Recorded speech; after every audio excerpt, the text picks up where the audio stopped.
We got a new tournament on Underdog, and boy, oh boy, is it a sicko special. The Pomeranian on Underdog. Week 17, I promise you, is essentially all that matters in that tournament. We are going to get into that one. We are, of course, going to draft some teams into the Pom on Underdog. But first, we're going to introduce a fun little new Tiers Tuesday. On Tuesday, we're going to tier some different stuff for the rest of the summer. Today, we're going to start with, because this tournament, week 17, is so important, we're going to put every single starting NFL quarterback, all 32 of them, from a fantasy football perspective, into tiers of who we would most want to get to week 17. Who are we most excited about having if we do make it to this Pomeranian week 17 final? We're going to have a lot of fun. We're going to draft some teams because that's what we do here at Spike Week. Let's do it. 3,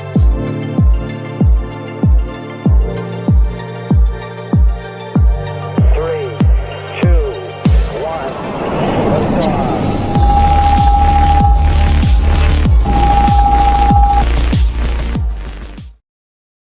GM, Chris, GM, everyone, happy Tuesday. Hopefully everybody had a wonderful holiday weekend, all that typical fun stuff. If you guys can hit the thumbs up on your way in, it'd be greatly appreciated. It really helps. As I said at the top, shout out to Underdog, a fun new sicko tournament, $3 entry Pomeranian. I've already been hammering away at this particular tournament. We're going to get into the specifics of that tournament, what it means, why it's different, why it's maybe even some more fun for us best ball drafters. And we are going to tier some quarterbacks, right? I think just before we get into it, what gets lost sometimes even in my own brain from a best ball perspective is we think about things through sort of like a cumulative scoring lens and like even like fantasy points per game and all that different kind of stuff, because we don't really have, like, we could sit here and try to come up with some sort of fake metrics for late season stuff, single game upside. We have some of those types of things, but the best picks from a points per game or total points or whatever, right? We often think about like guys paying off their price or not paying off their price or what have you, is generally viewed through the lens of like, how many fantasy points did you score over the course of the whole season? But we know from these playoff format best ball tournaments, that's not really how this works. You know what I mean?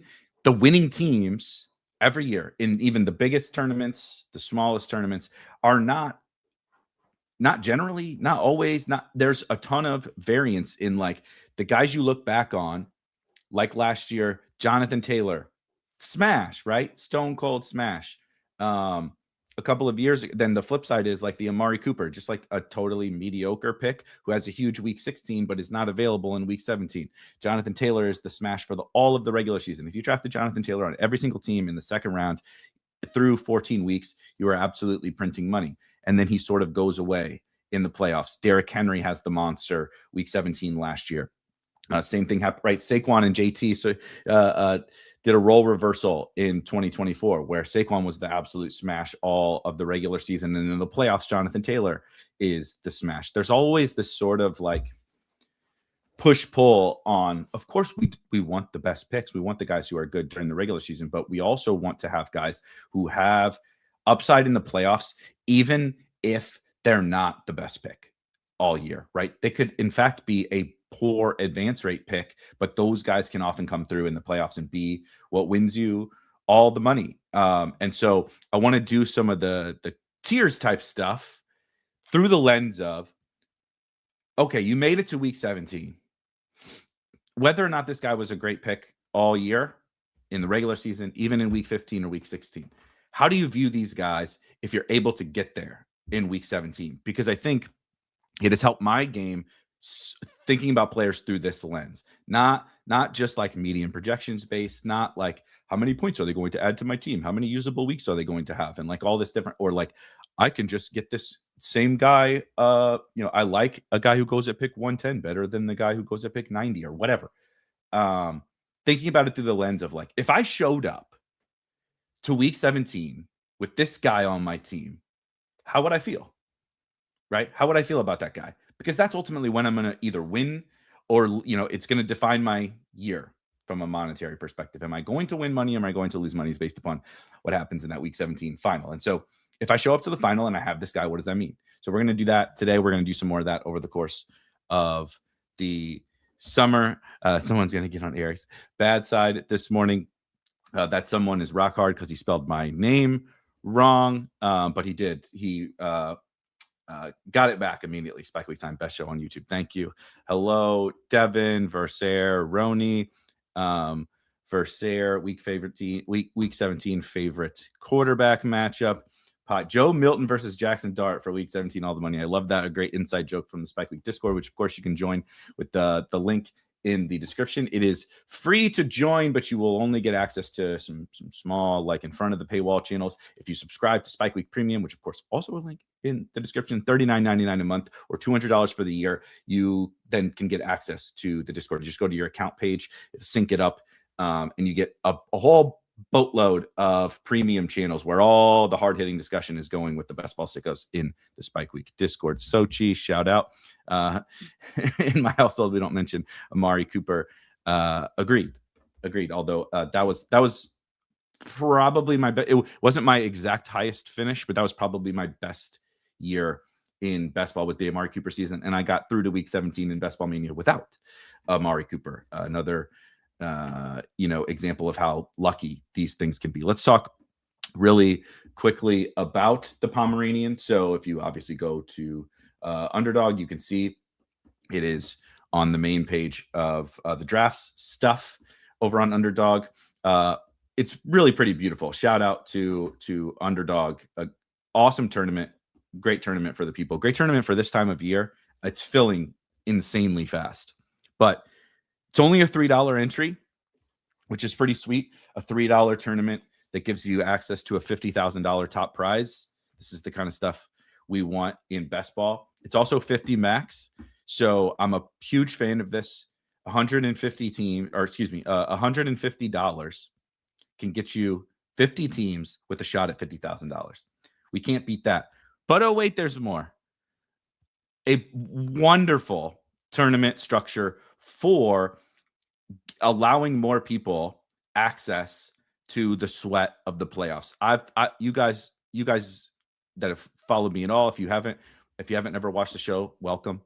But the reason why I love this game and the reason why I am such a big proponent of the playoff format of best ball is that the playoff sweat, it's in week 14. Let's see how many teams I'm going to get through. The week 15 sweat, then the week 16 sweat, and then hopefully if you can make it, the week 17 sweat is like nothing I've ever really experienced in fantasy sports. And so what they did here with this Pom is something beautiful. It's a huge final. And if that's not your cup of tea, I totally understand. But it's going to give a whole lot more people, a whole lot more playoff teams, a whole lot more fun sweat along the way. So it's instead of a 2 out of 12 advance in the first round, you can see this here. This round advancement stuff on Underdog. 4 out of 12 get out of the regular season. So that's a big deal, right? When we often talk about like, oh, I need to draft somebody because I need to advance. A lot of that stuff gets downgraded in this tournament. Then it's 2 out of 10, which is much easier, right? 20% of the teams that even make it. So 33% make it out, and then 20% more make it into week 16. Then it's 1 out of 8, which is certainly not easy, but it's a little bit easier than most of the other best ball tournaments that are out there. And then finally, you get to the 940 seat final. So that's a large final, which is why when I say week 17 is all that matters in this tournament, it's largely true, because even if you make it to the finals, there's still 939 other teams that you got to beat in the finals. And we're talking about this $50,000 price tag. The flip side of that is that even if you make the finals, you turned your $3 into $10, which is great. I'm more, triple my money in 9 months. Sure. Great. Awesome. But it's not changing anyone's lives. Turning $3 into, I hope not. Maybe you shouldn't be playing best ball if turning $3 into $10 in 9 months is changing your life. But nonetheless, what we have to do, right? Even you get 400 in first place. You still only made $20. You need to finish highly. You get 11th place, $1,000. That's awesome. $1,000 on a $3 team or $150 investment is awesome. It is a great way for more of us to get a fun sweat. But when I'm drafting teams, when I'm thinking about this tournament, I really want to be focusing on late season upside. If players are going to run away from, I don't mean to talk about Malik Neighbors and Rashee Rice and these guys again, but those types of players that if we're going to run from them because we're afraid of what the week one role looks like, we're afraid they're going to get in trouble again or be slow starters or whatever, that's fine. But this is the exact kind of tournament I want to be targeting those guys. It is also already like 12% full in less than 24 hours, 24 hours. Something like that is pretty crazy. So it's going to be a time box tournament, meaning it's going to fill in like a week or something. So you need to, if you want to do your 50 drafts, you're going to have to get them in pretty quickly, of course. And that means the stuff that we'll be worried about, like, oh, I can wait and I'm going to get a better price on Malik Neighbors, or I can wait and I'm going to get a better price on some player. I've been drafting George Kittle in this tournament. First time I clicked George Kittle all year was yesterday in the Pomeranian, because that's the exact kind of guy I think that really makes sense in this tournament. Then you can get to the end of your drafts and you can take some shots. I have some guys we'll talk about in a moment when we start to draft some teams a little bit later. You'll see some of the like end of draft guys I'm taking a stand on there, in the draft hacker and everything. You'll see my exposures on your screen. But anyway, awesome, super awesome tournament.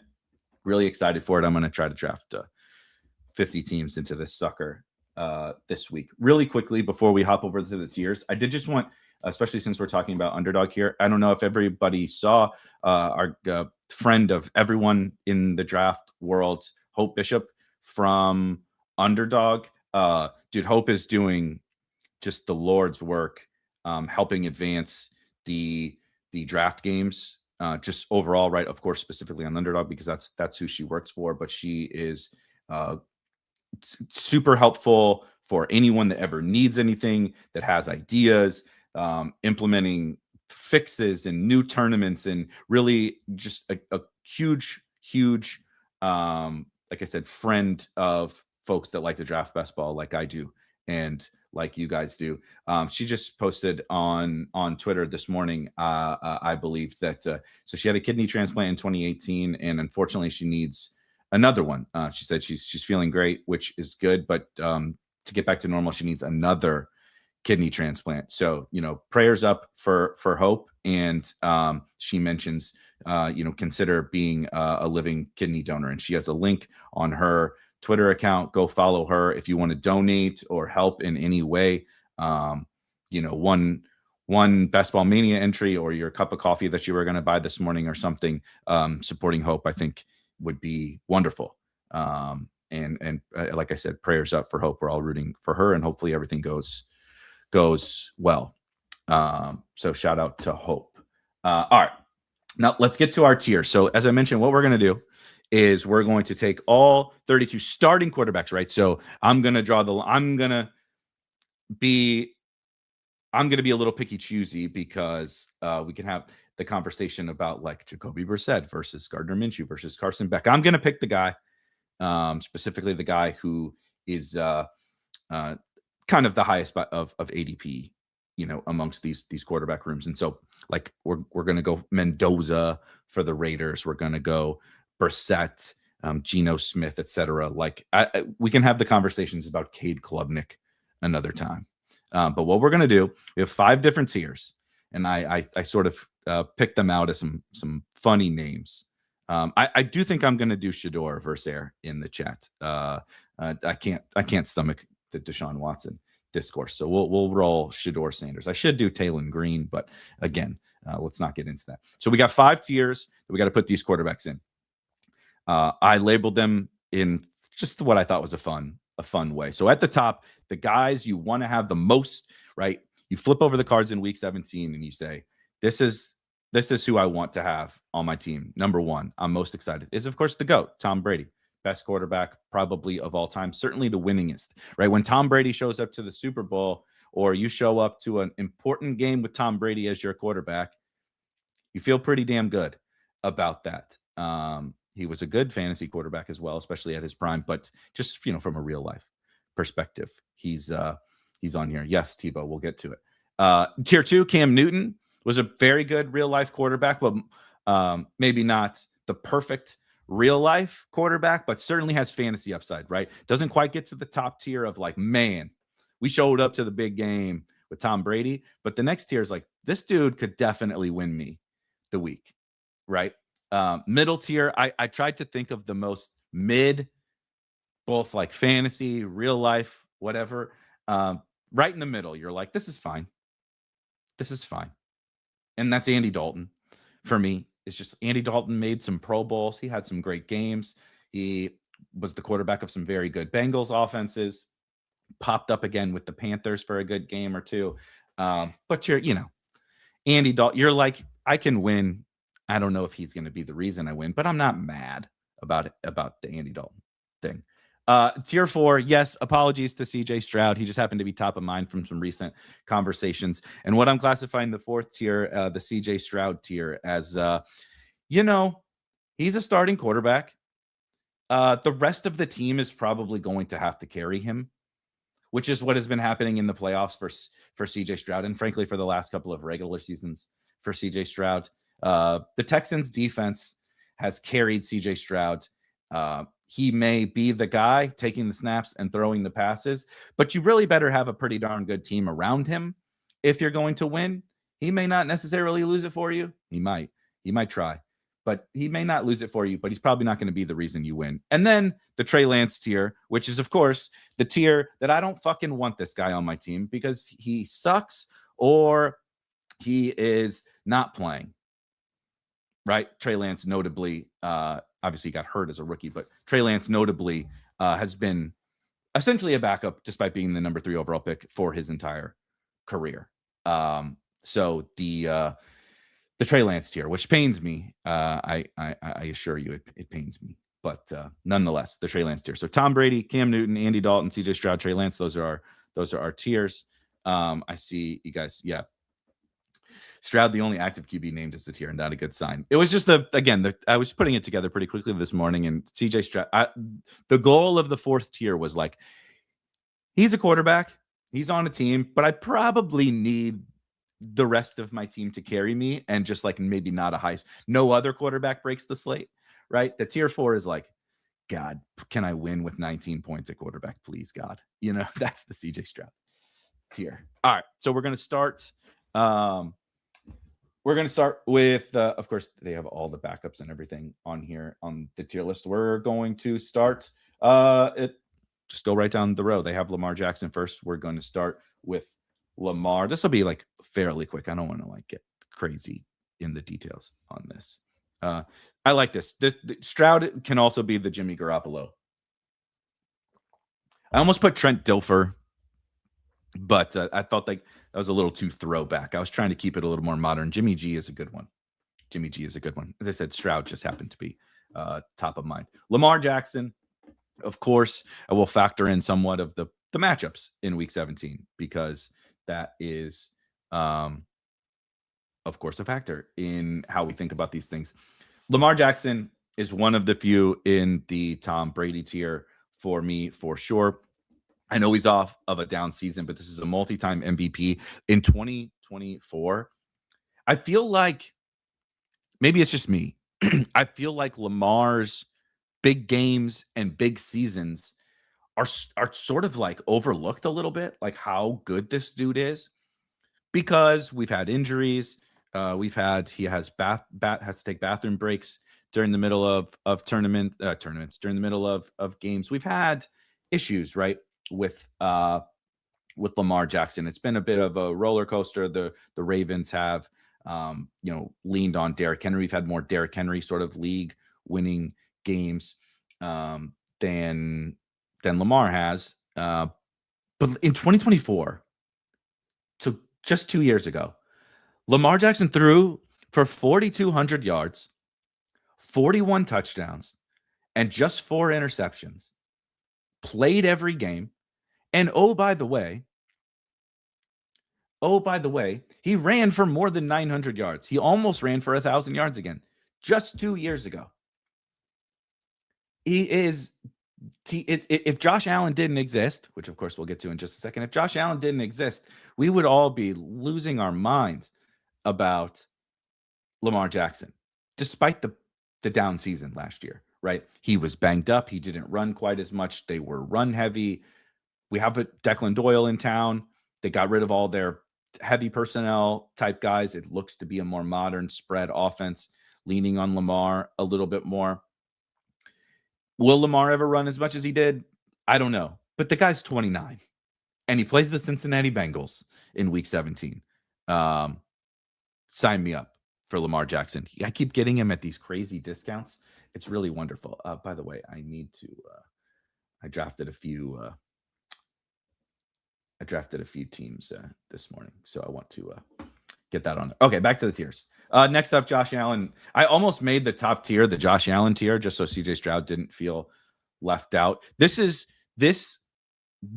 conversation about Josh Allen is exactly why I'm not fading him. Am I going to take a big stand on Josh Allen? Definitely not. Am I going to, draft 15% of Josh Allen or anything? No, 15% quarterbacks are actually pretty rare in your portfolio once you start to really break it down and do the math. Josh Allen is the highest upside fantasy quarterback in existence. He plays the Miami Dolphins in Week 17. Now, are the Dolphins going to be rolled over and dead by then? Probably. But that just means Josh Allen might be able to drop 30 in the first half and then go sit down and watch our boy Ray Davis run out the clock in the second half. This is why, as much as I understand, agree with, like, the DraftKings price on Josh Allen makes my stomach turn. It's ridiculous. A second-round quarterback, even as good as he is obscene in 2026. But why I just will never full fade Josh Allen, or why I might just take my 8%, is because if you get Josh Allen through to a singular game, he can be the reason why, or one of the main reasons why you win a tournament. So we got the two, obviously, superstars at the top.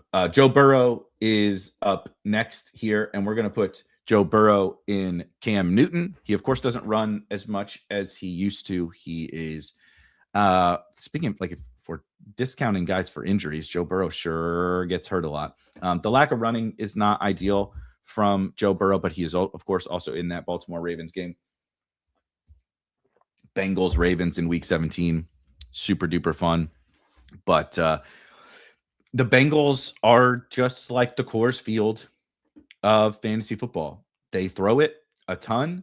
They have a really condensed target tree, specifically Jamar Chase and T. Higgins. You know who to stack him with. He's affordable. He's another guy. If I showed up to Week 17 and I had like a Burrow Chase stack, I'm fucking very happy, right? It's not Tom Brady, but I'm very happy having Joe Burrow on here. The title of this is Rage Bait. Let's see. Safe to say you might fade Josh Allen on DraftKings because of the price and just take your exposure elsewhere. I think that would be a fair way to approach it. Yeah. I also think it's funny because, of course, you have the bonuses and stuff like that.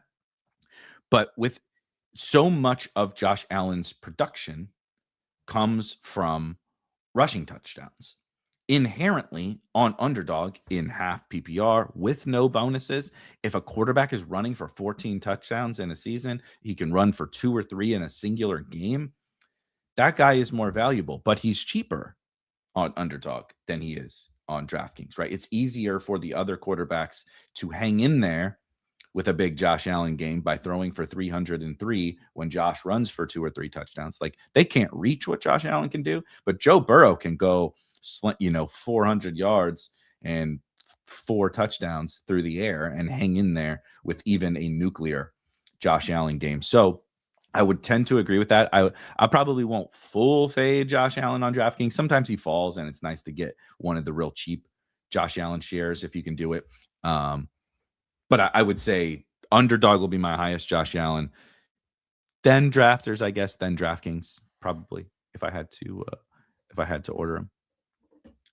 Burrow has led his team to the Super Bowl. The top two guys haven't yet. Good morning. Yeah, this is about fantasy. I'm not saying Joe Burrow also didn't win the Super Bowl, but I'm not giving my real NFL quarterback takes here. I'm giving my, if I showed up, for anyone that showed up late, the goal of this tier experiment is not about real life football. It is, but there's going to be guys at the bottom that I think are better real life football players than middle to a higher up.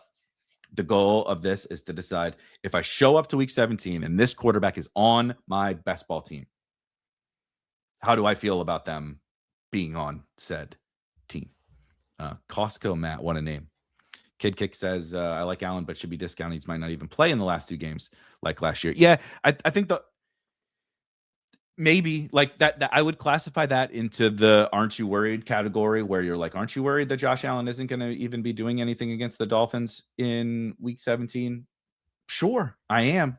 But like, if that was so easy to predict, like this game would be really fucking easy. You know what I mean? Like, who's playing in all these games? Who comes out at halftime? I can't predict it. I remember it was like maybe 4 years ago now, something like that.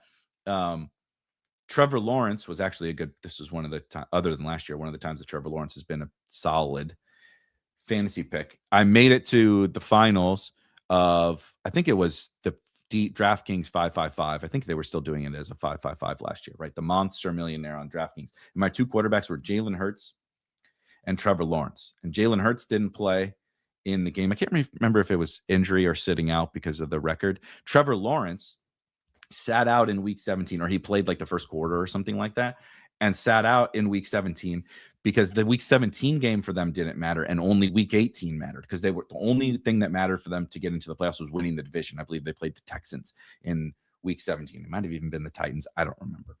That they needed to win the division was the only thing that mattered for them. So like, who could predict that? They're playing in week 18, but not in week 17. Like, that's chaos. I try not to worry too much about that, because there's just no way that I can predict it. And as Versaire says, I mean, I think the Bills defense is going to be pretty bad. Another reason to like Josh Allen is this stack agnostic. For the most part, we're vibing a little bit. OMG. I will say, from a stack perspective, I think it makes Lamar and Allen a little bit better, because it's really easy to get stacks actually with those guys. Now, those cheaper stacking partners, Shakir, Kincaid, Keon, Skylar Bell, right? For Lamar, Andrews is nice, but all the wide receivers, is it Bateman again, or Tez Walker, or the 2 rookies, whatever? They feel a little bit uncomfortable, but if you hit the right one and you show up with like Lamar plus Tez Walker, someone I've been drafting in this tournament especially, that seems pretty fun, right? If you hit the right one, because they're so cheap. Okay. I don't see Shador on here, so it looks like I'm going to have to do this guy. I just stole this from someone else. Is Shador on? Oh yeah, Shador's down here. Okay. They did not do these all in order, so this is going to be fun. So they have Watson here. Let's do Shador. Okay. How do I say this kindly? Shador Sanders is probably the last guy I want to have in week 17. If he's not last, he's very much up there. Is he even going to be playing in week 17? He was statistically, like, you look under the hood and stuff, and just at the counting stats, if Shador was any worse last year, he'd be in the XFL. I just don't see it. I didn't think he was as, like, there was all this hoopla right when he went in the 5th round, and people thought he should go like 2nd overall, and I didn't think he was that good. I was shocked by the 5th round draft price, of course, but I mean, he doesn't run. He doesn't run at all. He is not very good real life, and he's on the Cleveland Browns. They actually have a pretty decent defense. If Shador's not very good this year, is Shador even starting week 1 versus Watson? Does he ever get in there? You know, I don't know, man. Wait, is there another tier below Trey Lance? That's where he should go. Just say it nicely. He will not see week 17. That's it's bad. It's bad for Cleveland. Everything in the Cleveland quarterback room is bad. All right. Up next on the list, Bo Nix. Bo Nix has to be the most Andy Dalton ass guy on this whole list, right? Just, it's fine. He could have a big game. I think the Broncos offense is going to be pretty good. Bo Nix is also not that good. He's fine. He's fine. He's Andy Dalton. The Patriots-Broncos game is one of the, despite the fact they're both pretty good offenses, it's one of the more less appealing games in Week 17. He's fine. He's Andy Dalton. It's like, oh yeah, Andy Dalton was pretty good for a little bit. He made some Pro Bowls. It's so forgettable, but it's fine. That's where Bo Nix goes. Next up, of course, without further ado, in the CJ Stroud tier goes CJ Stroud, of course. He's not in the Trey Lance tier. There's a reason for optimism because many moons ago, CJ Stroud was good in the NFL. It's been 3 years since CJ Stroud was any good in the NFL. He's been, quite frankly, pretty terrible in recent seasons. We're holding on to CJ Stroud because of that year, and that's fine. Nico Collins is good. Maybe the weaponry is a little bit better. They have the best defense on planet Earth. It's Green Bay versus Houston in Week 17. It's not all that appealing. They don't want to really throw the ball. They want to run, pass, and lean on the defense. The whole tier was made up because of CJ Stroud. And so CJ Stroud, of course, goes in that tier. I like this. That's a good classification for Bo Nix is an Andy Dalton, but I think that's sort of what the Dalton tier is. It's like these guys, right? Because like you said, Bo Nix has some rushing upside, but I think the Cam Newton tier is reserved for a little bit better. It's not that Bo Nix is bad. He's Andy Dalton, right? He has some upside. He could, in a good week, reach the Cam Newton tier. He's never reaching the Tom Brady tier, but in a good week, he could reach the Cam Newton tier. But that's the epitome of Andy Dalton, right? That's why he goes there. Personally, I want to see what CJ can do with a good O-line protecting him. Texans haven't done the kid any favors in that department. Yeah, unfortunately, you're going to have to wait at least another year to figure that one out because the offensive line still sucks ass for the Texans.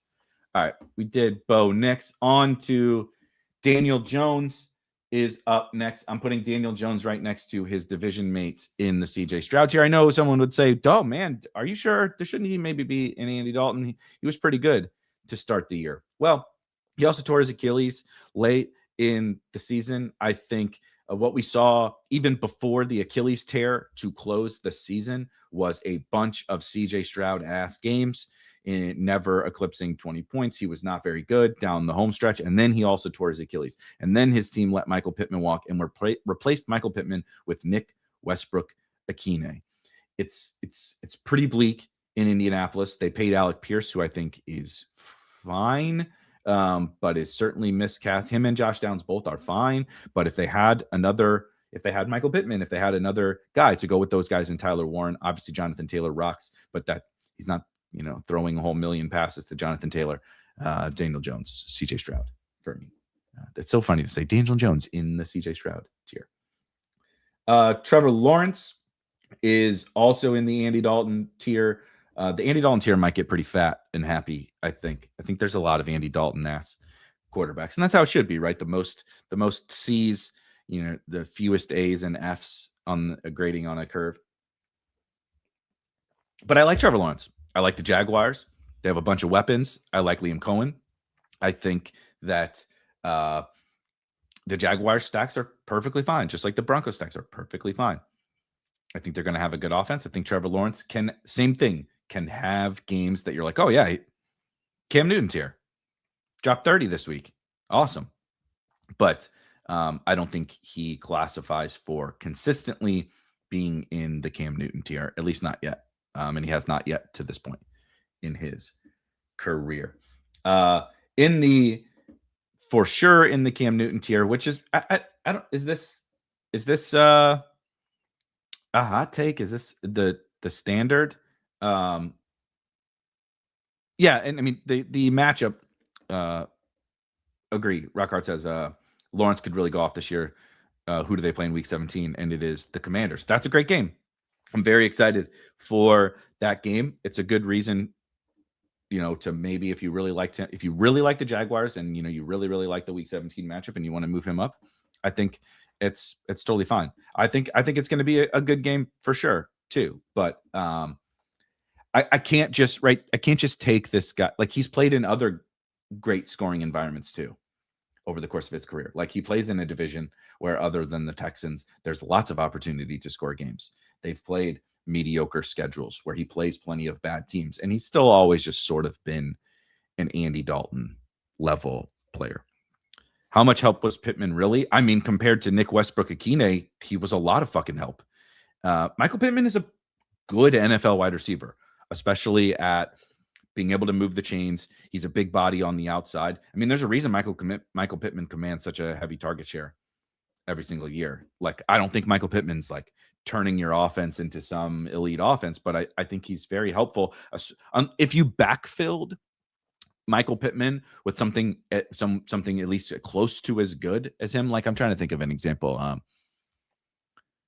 If they sign, and this is a bad fit, I think, because of Josh Downs, but like, just bear with me. If you sign Keenan Allen or something like that, how much difference is there between Michael Pittman and Keenan Allen? Like, not that big of a deal. If they were the ones that traded for DJ Moore versus Michael Pittman, like, I think Michael Pittman's a little better, but not that big of a deal. But the fact is, he's a competent to good NFL starting wide receiver, and they replaced him with a bad NFL starting wide receiver. So that's sort of the thing for Michael Pittman. Well, Patrick Mahomes. So we're on Patrick Mahomes.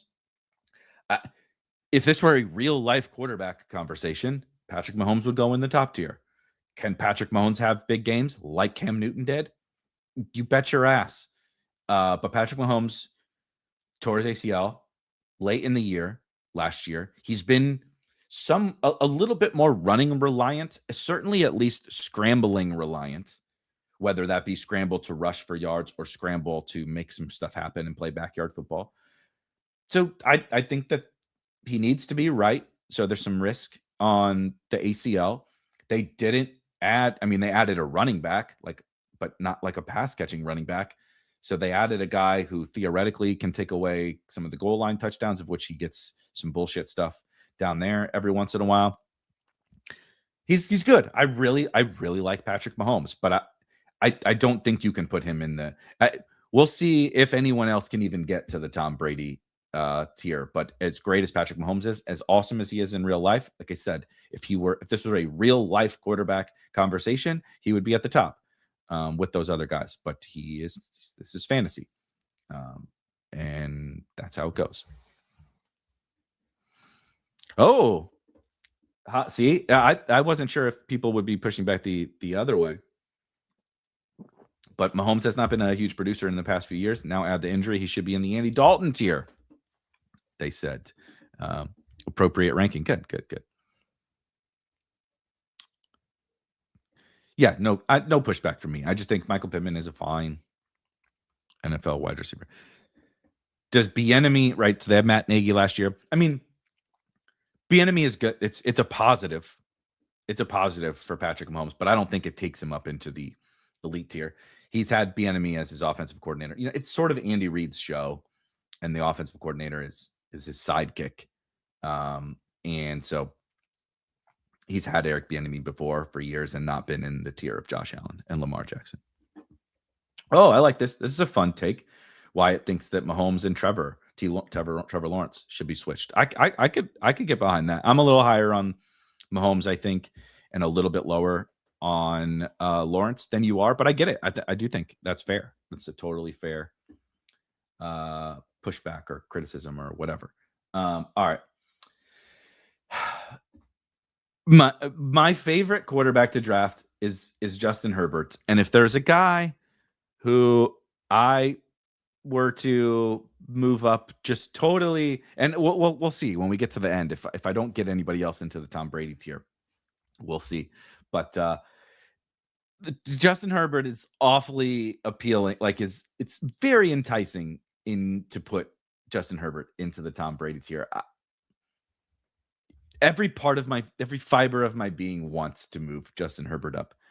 I don't want to keep reiterating the Charger stuff. They get the offensive line back healthy, which was the total detriment to the team last year. I could not be more bullish on Mike McDaniel as the offensive coordinator. Mike McDaniel as the head coach and Mike McDaniel with the Dolphins. Those things sort of wore out their welcome, and maybe he's not cut from the head coach cloth. But I think as an offensive mind, and especially sort of reinvigorated to come in and revitalize this Chargers offense, I could not really be much more excited. They add Keaton Mitchell to Amarian Hampton and Kamani Vidal. They add David Njoku to Aronde Gadsden and Charlie Kohler at tight end. Sure, Keenan Allen is gone, but they already have Lab McConkey, Quentin Johnston, Trey Harris. They add Brennan Thompson. Keandre Lambert-Smith is probably too good to be a wide receiver 5 or 6 on an NFL offense.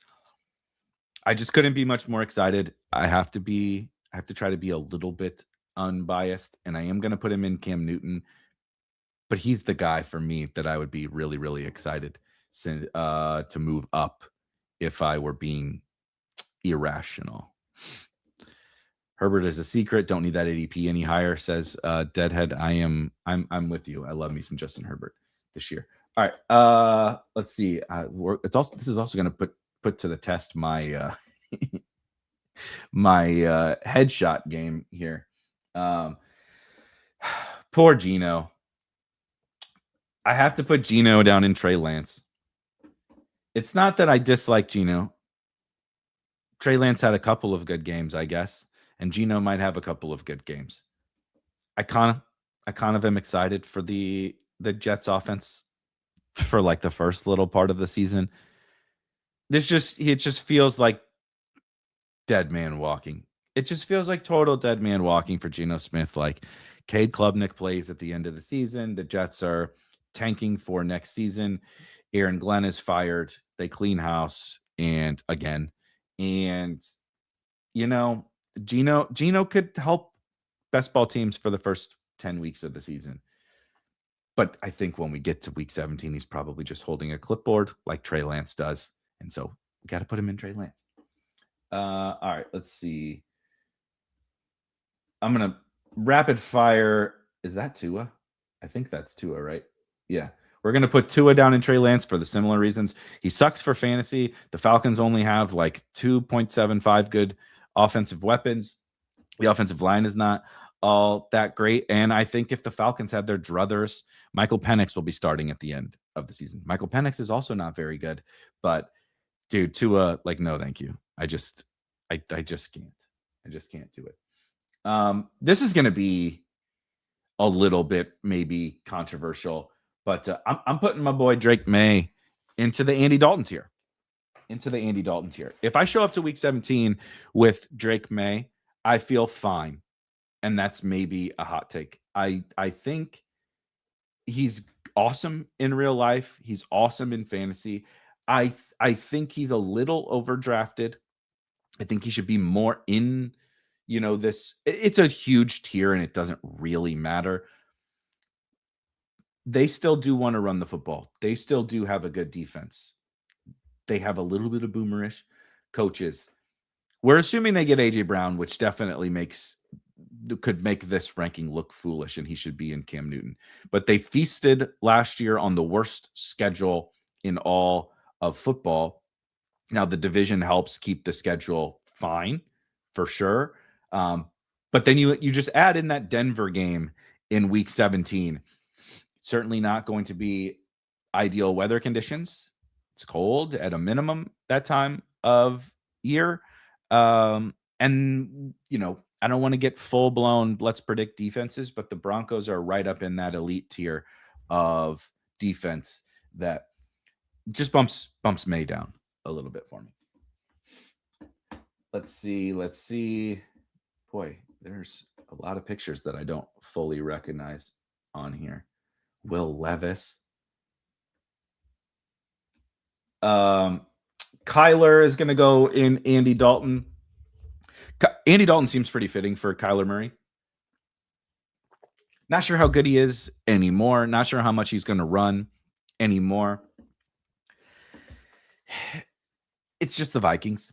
It's like I've said a lot of the summer. If all you need to do as the Vikings quarterback is clear this fairly low bar of competence, I'm not signing up, like comparing the real life conversation we were talking about earlier. I'm not signing up for my team to have Kyler Murray as their starting quarterback. Like if I root for the Vikings, I'm not excited about their Super Bowl aspirations with Kyler Murray as their quarterback. But can he be good enough for fantasy given the infrastructure, the ecosystem, whatever phrase you want to use for the Vikings? I think so. So I like him fine. Andy Dalton. That's where we go.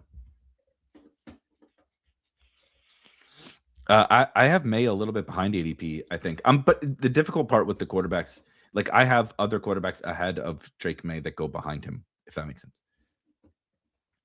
But I am ahead on like most quarterbacks, like in that whole range. Like so, like the Andy Dalton tier on up, I probably have them ranked ahead of ADP. Let's assume Young goes down. Where are you putting Kenny Pickett? CJ Stroud. Kenny Pickett would go in CJ Stroud.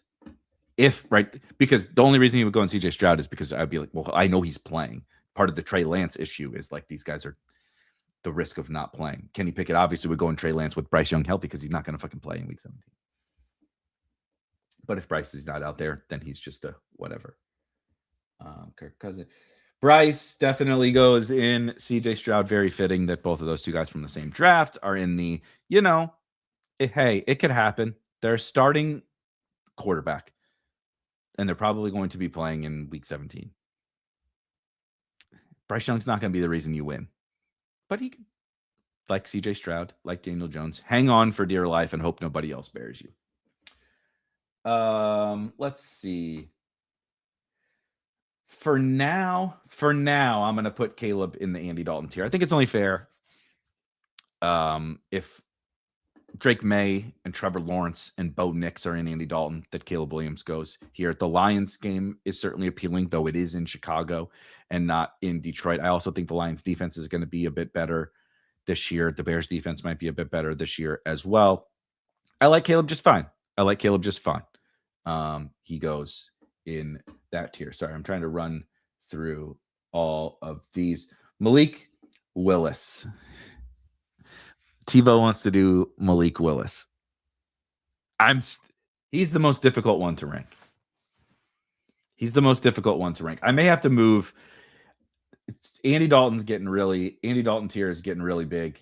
I think Malik Willis goes there. Malik Willis, if he were in a better situation, Malik Willis, with the amount of rushing that he brings to the table, had or has the potential to be in the Cam Newton tier. Malik Willis also has the potential to be in the Trey Lance tier. I don't know what to do with Malik Willis. I'm going to take some Malik Willis because of the fantasy profile that he presents. The Dolphins' offense is going to be bad. The Dolphins are straight up tanking. So, I mean, they have no reason to bench Malik Willis, but you just never know. Let's see what Quinn Ewers has at the end. I like Malik Willis. Malik Willis was my highest drafted quarterback in the big board in pre-draft tournaments. I drafted the shit out of Malik Willis. I'm going to draft him. The Dolphins stink. The Dolphins stuff keeps him in the middle for me, but I could be swayed literally in either direction. If you just said, dude, this is one of the best rushing quarterbacks in the NFL, they're probably going to have to pass a lot. He's probably going to have to scramble a lot. He goes higher. I get that. And if you said, it's the Dolphins, dude, he's throwing to Malik Washington and Greg Dulcich and maybe Chris Bell in the second half.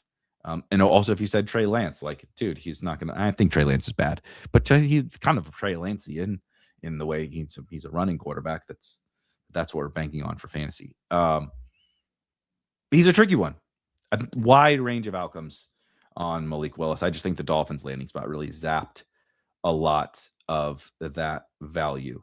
Let me toss a few because I know we're going a little bit long here on the tiers. I want to get to some drafts. Dak and Andy Dalton for sure. I really like him. Jared Goff and Andy Dalton for sure. Jordan Love and Andy Dalton as well. Ooh, I'll put Stafford and Andy Dalton just because it's the Rams. Those are pretty easy, I think. So before I add the sort of the rest of the guys, let's move a couple up because I agree with you guys that let's move Trevor Lawrence up. Let's move Trevor Lawrence up. I think if I'm moving Lawrence up, Caleb might need to go up. Just playing the Lions in week 17 can help the Bears another year of growth for Caleb under Ben Johnson. But Knicks, hold on, I just want to move him. Oh, can I move him over? Yeah. I'm gonna think about Cam Newton just because when you start to go through this list, I think Tyler Shuck is probably in Andy Dalton as well. Who are we missing? Where's Jackson Dart? The passing for Jackson Dart is quite bleak. Oh, he's got the headband on in here, right? So there's a lot of Andy Dalton as quarterbacks. I do think that that's correct, that there should be mostly. One up. Nope. For sure in Cam Newton is Jaden Daniels. So let's do that. Let's do Lawrence and Jaden Daniels for sure. Daniels goes in there. Who do we have left at the quarterback position? Oh, Sam Darnold. Sam Darnold is the most CJ Stroud shit ever. They don't want to throw. You are basically saying, I happen to have Jackson Smith and Jigba on this team, and it's a low-scoring quarterback week for sure for Sam Darnold. Brock Purdy is definitely in Andy Dalton. So I'm going to need to move a couple guys around, I think, for sure. Who am I missing? Oh. Baker is kind of tricky. Baker is a little bit tricky. Aaron Rodgers definitely goes in CJ Stroud. I'm going to put Baker in Andy Dalton, though I admittedly don't feel that great about it. Where's Mendoza? Which one of these ugly mugs is Mendoza? Someone tell me. Because I'm not. Is this him? Or is this him? This is him, right? Mendoza goes in Stroud. Same thing. I think he has the potential. Mendoza has the potential to get to. It's last year's list, but it's said that it says 25-26. Is that Mendoza? I think that's Riley Leonard. Thank you. So there's no Mendoza. You get the point. Let's put Cousins on here. He's the only rookie. See, I don't even know what does Fernando Mendoza look like. Oh my God, 26-27. Brain fart this morning. I like it. That's Notre Dame legend Riley Fernando Mendoza Leonard. That's good. I mean, it kind of looks like him.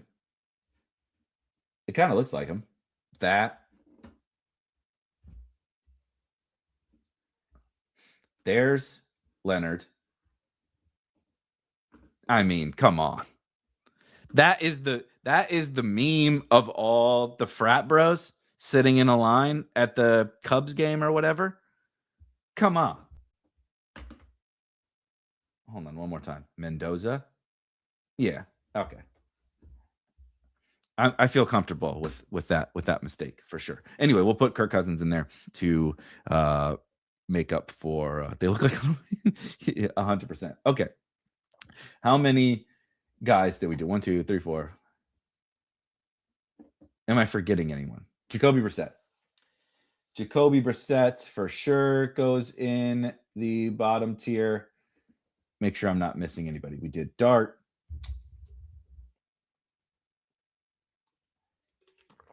I think that's it.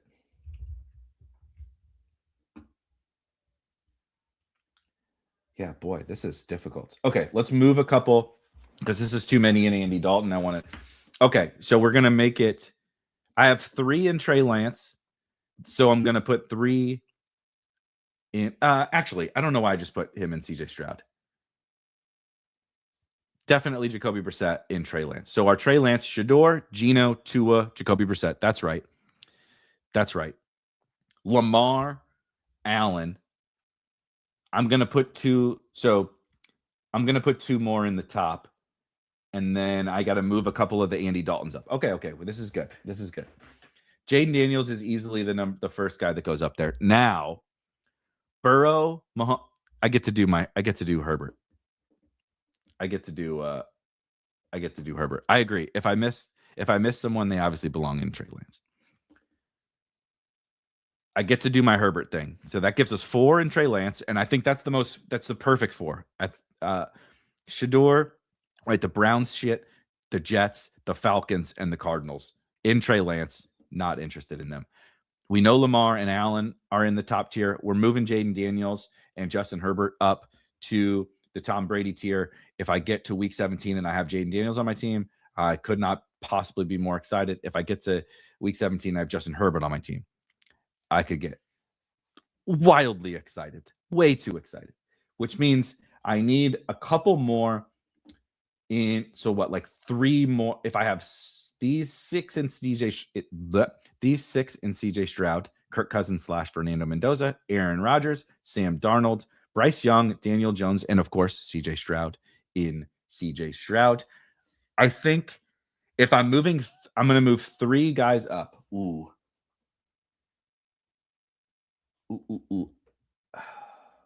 So we're going to go Caleb, Drake May, Dak Prescott. Look at that. We did it. It's beautiful. It's the perfect symmetry. It's the middle finger. You count 30. Thank you. So I'm missing 2 guys. Who am I missing? Someone tell me who I'm missing. Oh, Hurts. Yeah. So Hurts is going to go in Cam Newton. How'd I miss Jalen Hurts? Hurts definitely in Cam Newton. And then we're probably missing someone who maybe goes down in CJ Stroud. No Hurts. Hold on. Let's go to Cam Ward. Thank you. Where is Cam Ward? Where the hell is Cam Ward? It should be down here. Cam Ward, CJ Stroud. Boom. Perfect symmetry. Nailed it. All right. Top tier. The quarterbacks you most want in the... If you flip over the cards in week 17, these are the quarterbacks you most want. The Tom Brady tier. The GOAT status. Lamar Jackson, Josh Allen, Jaden Daniels, and Justin Herbert. Cam Newton, the tier. You show up and you're like, this dude can go straight Superman, right? He can pull the Superman cape, put the cape on, rip the chest open, and go full Superman. Joe Burrow, but they're not in the GOAT status, right? Tom Brady. Joe Burrow, Patrick Mahomes, Trevor Lawrence, Caleb Williams, Drake May, Dak Prescott, Jalen Hurts. Jameis, I agree. If we're doing all the backups, maybe we'll do the backups for Superflex. Jameis would need his own tier, honestly, above Tom Brady for the backup level status. Let's see. May too high, and Hurts shit the bed in the last season in the playoffs. I mean, sure, May also shit the bed in the Super Bowl. May shit the bed in the playoffs last year. Did you watch the Texans game with Drake? Like, Drake May wasn't some wizard in the playoffs either. I know you're advocating for him being too high, but like Jalen Hurts with the rushing upside, like with the tush push, Jalen Hurts just like has to be in Cam Newton. Jalen Hurts probably has the lowest floor of all the Cam Newton guys, but he can go straight Cam Newton, and you're like, wait, what the fuck? Jalen Hurts ran for 4 touchdowns. He threw for 180 yards and scored 40 fantasy points or whatever. You know, that it just is what it is. I'm not super duper high on Jalen Hurts this year, but I like him in that tier. Andy Dalton, the guys you're like, this is fine. We got to week 17 and I have this guy on my team. This is fine. It could go well. It's not as exciting as the top guys. Bo Nix, Kyler Murray, Malik Willis, Jared Goff, Jordan Love, Matthew Stafford, Tyler Shuck, Jackson Dart, Brock Purdy, and Baker Mayfield. I think this is right. I like this. This was helpful for me to flesh this out. In the CJ Stroud tier, the guys that you're like, yeah, they're a quarterback. They are a starting NFL quarterback, but I probably just need the rest of my team to rock and these guys to not get dunked on by the other quarterbacks. In the CJ Stroud tier, it is, of course, led by CJ Stroud, Daniel Jones, Bryce Young, Sam Darnold, Aaron Rodgers, Kirk Cousins / Fernando Mendoza. This is an old list, so Fernando Mendoza not on here. I tried to make Riley Leonard turn him into Fernando Mendoza. Riley Leonard was pretty good at the end of the year last year. But anyway, and Kim Ward.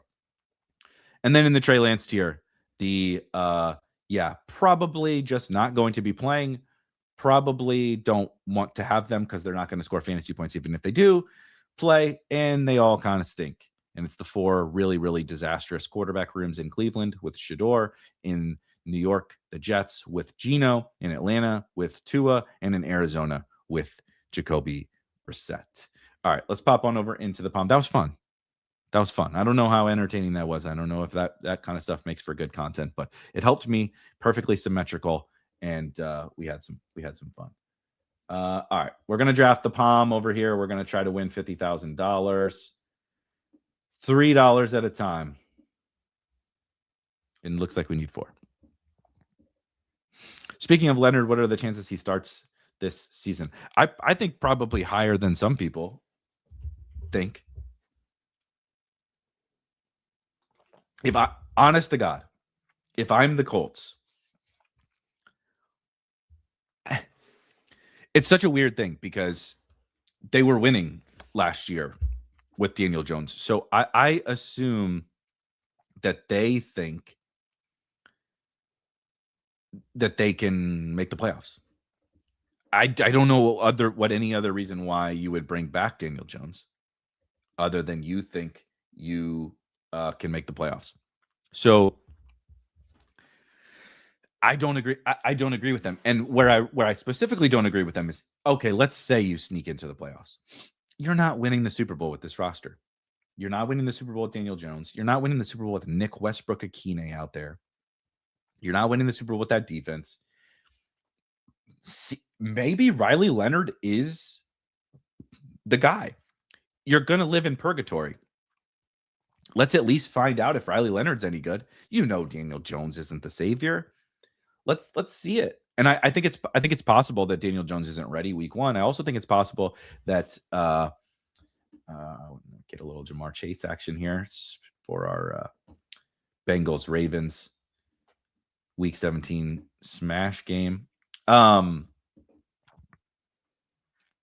like in Superflex and stuff, I haven't finished our Superflex rankings. I apologize to the Superflex fans. I'm working on it. I'm trying to get all of the rankings updated today. And I'm trying to get back to doing some more writing. If I were the Colts, I would really want to find out if Riley Leonard is anything. Most likely he's not, but guess what? Most likely this season is a waste anyway. You need to start to find out things about the future.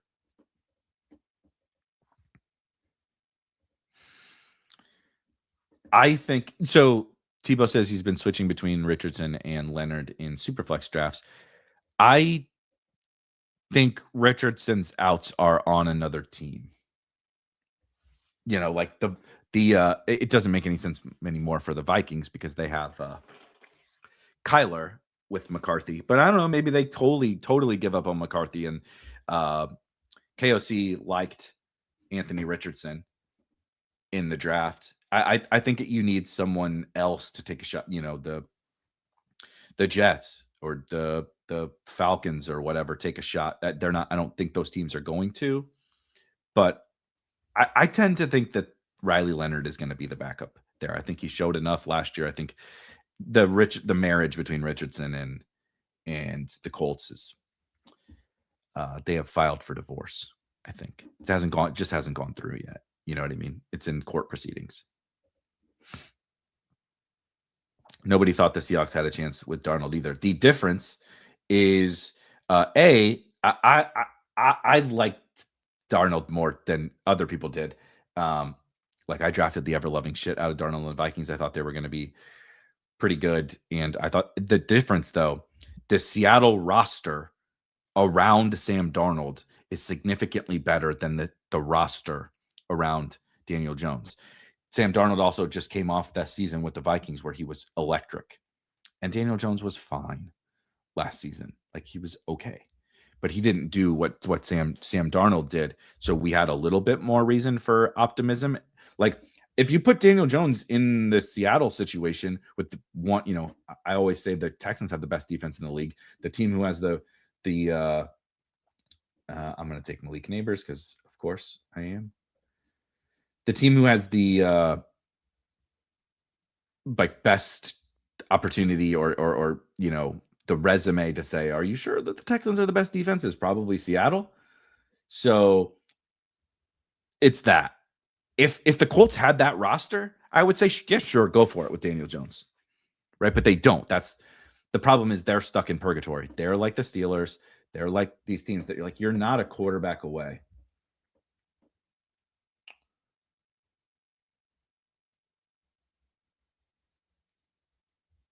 $100% of my. So let's do AJ Brown because I keep taking I'm just buying so much Neighbors and Rice, especially in this tournament, as we mentioned in the Pom, all the stuff at the beginning about how week 17 is really all that matters in this tournament.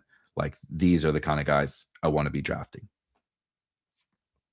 It's easier to get through. It's easier to get through the regular season. It's easier to get through week 15 and 16. And then I need to beat 940 people in the finals. It seems like the dream tournament for Neighbors and Rice and George Kittle and Tucker Kraft and maybe Zach Charbonnet, rookies. Just take Jameis and have fun. I got no pushback on that. Would you get a few shares of Riley Leonard in a tournament like the Pom? No. I just don't think you need to go that crazy in this tournament. I have drafted crazier things. Than someone like Riley Leonard, which is insane. I mean, but I drafted 7th round Trey Lance a few years ago. So it doesn't get much crazier than that. And 4th round Gabe Davis. So I don't think it's like absurd. Like if you just want to say like, hey, I took Alec Pierce. Let me on 2 Alec Pierce teams. Let's take Riley Leonard in the last round. I don't know. That seems okay. I'm not going to.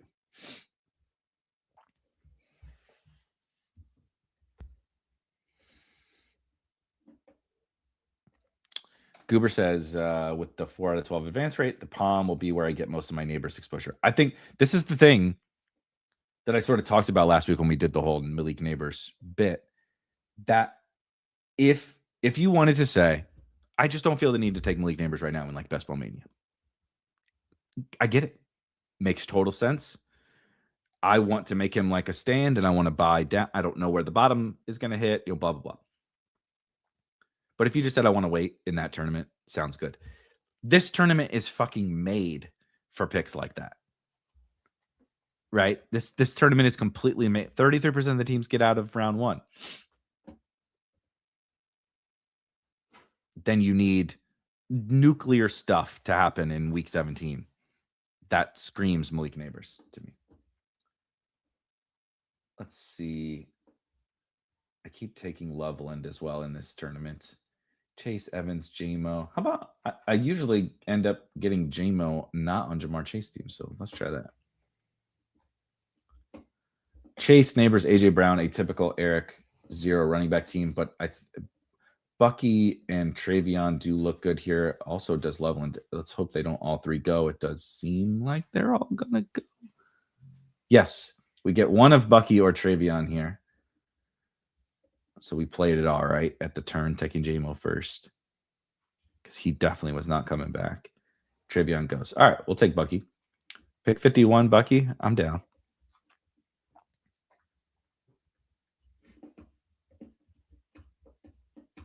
Exactly. Jameis to Neighbors, week 17 for all the giblets. Be nice to my Steelers. I think they're going to be a fun team this year. We added some weapons in free agency, and while it took me a while, I've come around to our draft class. I don't really like Jeremy Bernard as a prospect, and fun is relative. For a Steelers fan, yeah, Michael Pittman is a nice addition, but the offense is okay. They're going to throw more with McCarthy. Rodgers is probably going to go asshole retirement tour Rodgers, which would probably be fun. But from a real life perspective, they're not going to be particularly fun. Are you worried? So you could just leave this as aren't you worried about Bucky? Yep. Are you worried that Bucky's still healing from his shoulder? Sure. It's May 26th. He doesn't need to be healed from his shoulder right now. He needs to be healed in September. Like, am I worried? Sure. Am I worried enough not to take him in the 50s of best ball drafts? This guy went in the second round last year. He's in the he has flaws in his profile.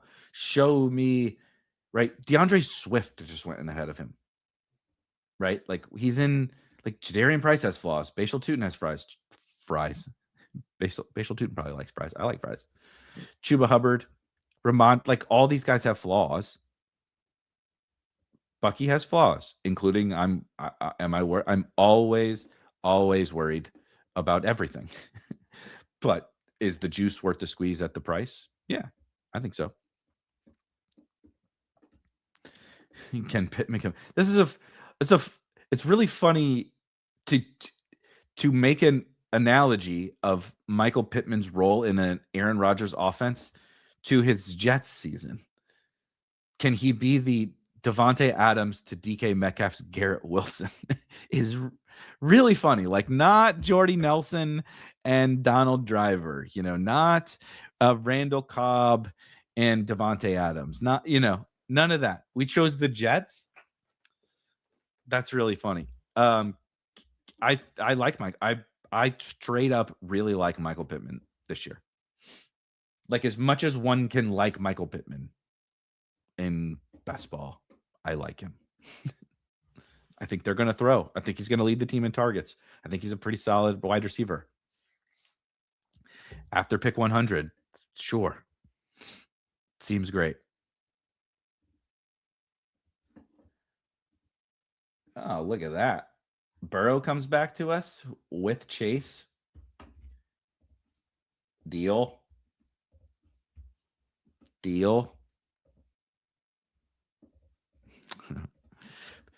Pittman is going to cook this year. Henny says his ceiling. I assume that was about Bucky. His ceiling is perfect. At a cheap price. Yeah, you might be getting a second round-ish pick. You might not. But there's enough upside at this new price we're paying. I mean, I don't really know how to, unless I haven't done craft yet. Let's do Tucker Kraft. He's another one, obviously coming off of the ACL tear. I would like to get some exposure to in this tournament, especially where I'm far less worried about. Now, week 17 is all that matters when you're playing the Texans. Probably sounds stupid, but crazy stuff happens. The playoffs are all that matter. Whatever. He's a good football player who, if he had not torn his ACL, we would be pretty excited about. I do think we're not getting a whole mess of a discount, but again, similar to what Goober said with Malik Neighbors, I think this is going to be a good tournament for me to get exposure to Tucker Kraft. I started drafting George Kittle yesterday in this tournament. I think some of these kinds of guys, this is a great tournament to get exposure to.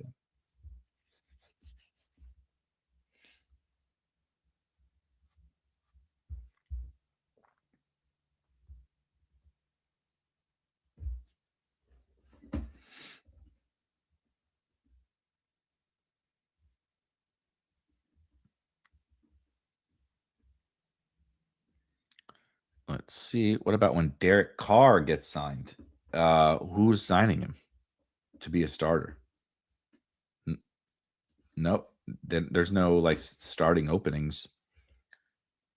So when Derek Carr gets signed, he will sit behind whoever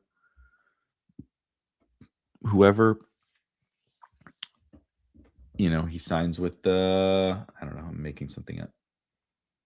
With he wants to go back and play with the Saints. They don't like Rattler anymore. He goes to the Saints. He's going to be behind Tyler Shuck.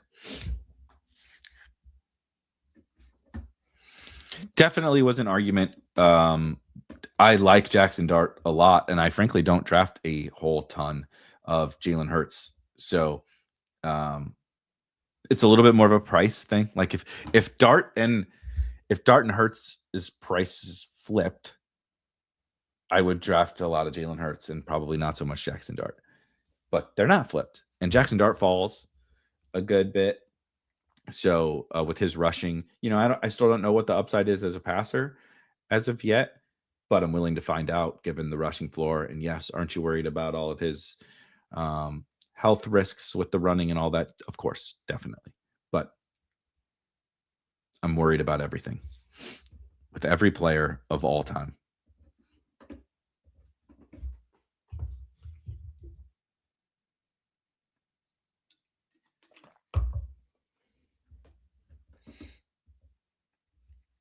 All right. Ooh, look at that. There's no Stroud to, oh my God, look at this. Stroud to be Texans fan? What does that even mean? Okay, I'm going to take Herbert, though, because unstacked Herbert is totally fine, and we got to get two of our upper-tier quarterbacks on these teams if we're going to blabber about it for a while. You really do love to see it. I don't even, what does that mean? Stroud to be Texans fan. Like Stroud is going to be a Texans fan and not the Texans. Oh, a play on words. Proud to be a Texan. Jesus Christ. You can tell I'm not from Texas. Boy, that is. I'll withhold my thoughts here. How about I probably don't do enough Josh Downs on Underdog. Let's do a Downs team. And then we're about to get into a nice little running back and tight end window, in a window that I don't honestly love the wide receivers. So I'm gonna take Downs 2, 1, 5, 1 through 9 rounds. Jamar Chase, Malik Neighbors, AJ Brown, Jameson Williams, Bucky, Irving, Joe Burrow stacked with Jamar Chase, Tucker Kraft, Justin Herbert, and Josh Downs.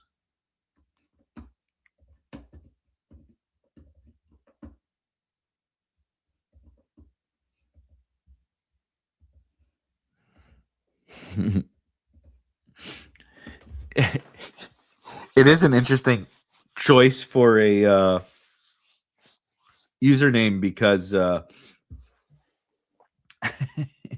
because as bad as CJ Stroud has been, you've now tied your Underdog account. You can't ever set up another one.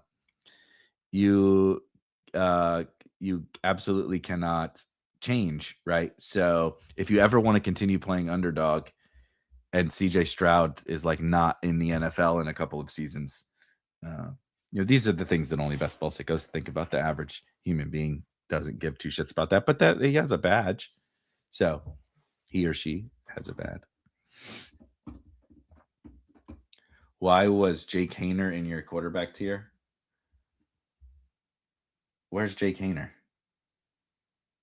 Is that Jake Haener? Oh, Shuck. So I put, I don't know what Tyler Shuck looks like. Which one's Tyler Shuck? This is Shuck. There you go. Thank you. I fixed it. So there's Shuck.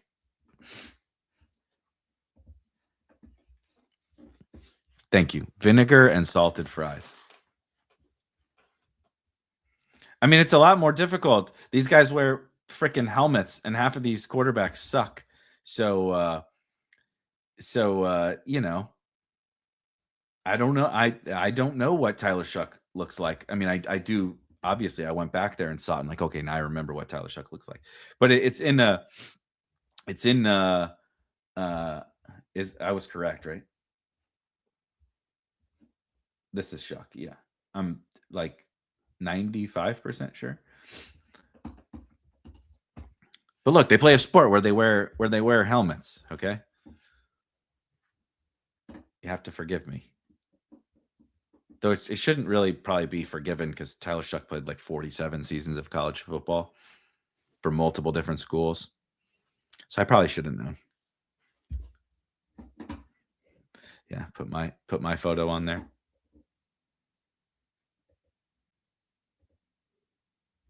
Yeah, exactly. If Shuck was out there with his AARP card, maybe I would be able to recognize him. Wow. Okay. I'm not taking Kittle, and so I'm gonna actually do the old Travis Kelce bring back on a on the Herbert team, right? So I got a little Chief bring back, and between Bill, Aaron Jones, Jordan Mason, Rachaad White, Tyrone Tracy, like I like all of these guys. So I didn't really care which running back I got. It set me up to just hammer a bunch of running backs, get to a typical Eric 7. Let's see. I have the same amount. Let's do Rachaad because you see I have Aaron Jones like crazy on teams with these other guys. Whereas like I'm trying to chop up my Aaron Jones, Mason, Rachaad White, Trace, like this tier, Bill, Chris Rodriguez. I'm trying to chop up my exposure to all those guys and keeping them like all pretty similar, 10 to 15% or whatever. Just take all of those guys. But I had been taking Aaron Jones clearly a lot more frequently on the specific, like on Jamar Chase teams, on AJ Brown teams, on Malik Neighbors teams, etc.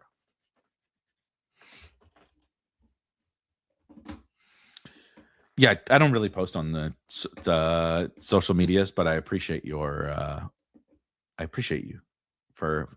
I want to get it correct. If I'm talking about these guys, I want to get their correct picture instead of Jake Haener on there. It's kind of funny that it was Jake Haener though.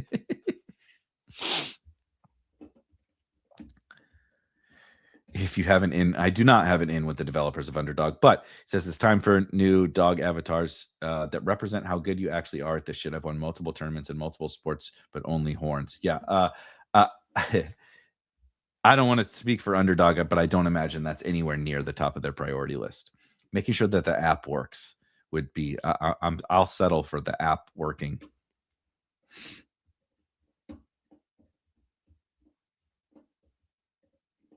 Oh, I love this. You could draft the Sherbert. I just combined Herbert and Shuck. Herbert, Shuck, and Jawan team. They literally, it sounds insane, right? God damn it, I almost said Sherbert again. Shuck was a rookie in the NFL last year. Herbert's been in the league for years. Jawan's been in the league for years. They were on the same team at Oregon. Amen. And I wasn't trying to be super negative. I know the app's been better for me lately. So shout out to Underdog for that. And shout out to them for this tournament. This tournament rocks. This is an awesome addition to the best ball space, especially right now. I know that they're not trying to do like 47 puppy tournaments. This is a great tournament.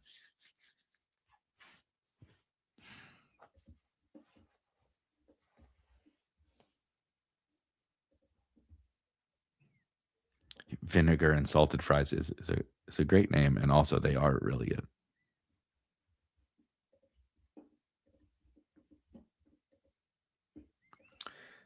I don't remember. Honest to God, I put that on my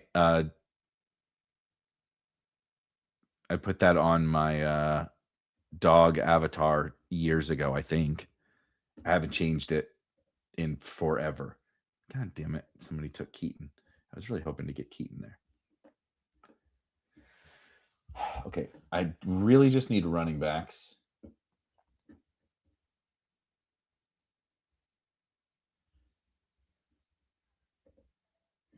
I'm just going to take Ty. I know it's early, but I'm just going to take Tajay. He's my favorite running back here. Let me think about this. I would really like to get a Ravens bring back to the Burrow stack, and then of course someone to stack with Herbert. I don't really want to do another tight end, but you could. But I think given this running back room, I think I kind of want to get to set just the old tried and true 2-7-7-2 team. Obviously, I'm going to be counting on Travis Kelce at tight end in the early part of the year, but the rest of the team should be pretty strong.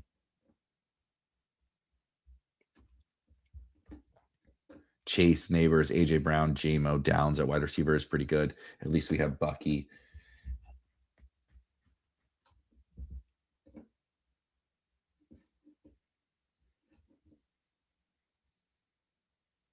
I'm going to do Pacheco. I got J-Mo already. I really don't love Pacheco, but, even Jahmyr Gibbs is not immortal. Yeah, I think I put it on there. Let's see.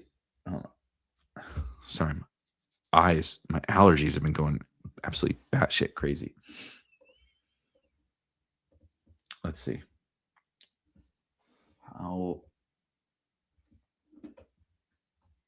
Accessories, but it's the baller band. How do you get the goat horns? Oh, Rudolph. I like Rudolph. Oh, yeah, so you have to win it. I have never won a battle royale. The baller band is entering at least 10 NBA contests. Snapback is something with Jack Settleman. The Trojan helmet is cashing in 5 battle royale, and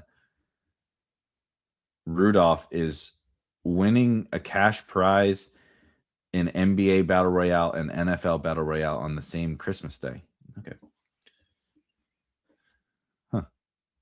News to me.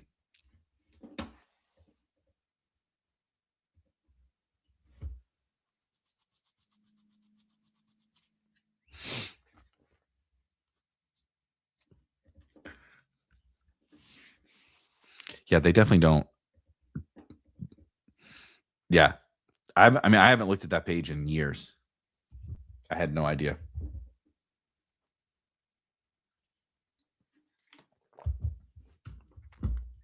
Absolutely no idea.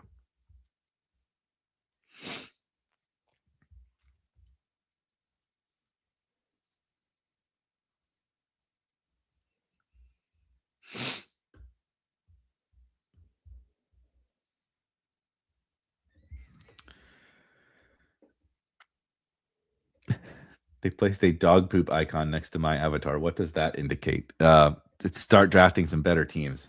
I would be down for just shaming, if every year, based upon how you did in, I get you would have to have it in all sports. I guess we'd have to figure out some way to make it fair, people that like baseball or basketball or soccer or golf or whatever. But also you would have to have, I don't know, there would be some way, but I'd be down for shaming people, including myself, who I had a not awesome I had a not so awesome 2025 NFL best ball season. What pick is this?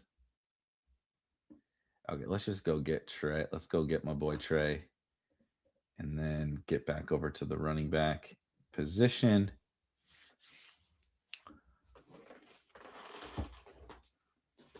But yeah, if you have a bad year, you put dog poop next to your dog.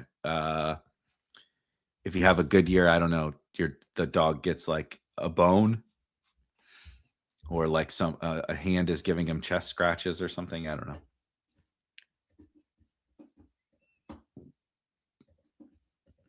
It would definitely be funny. Probably not a good move. I agree.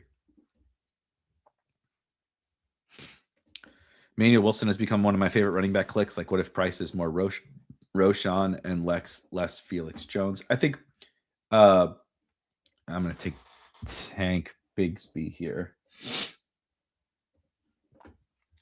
I've been drafting a whole mess of Tank. I'm going to get myself in trouble with the Eagles backup running back yet again. But the only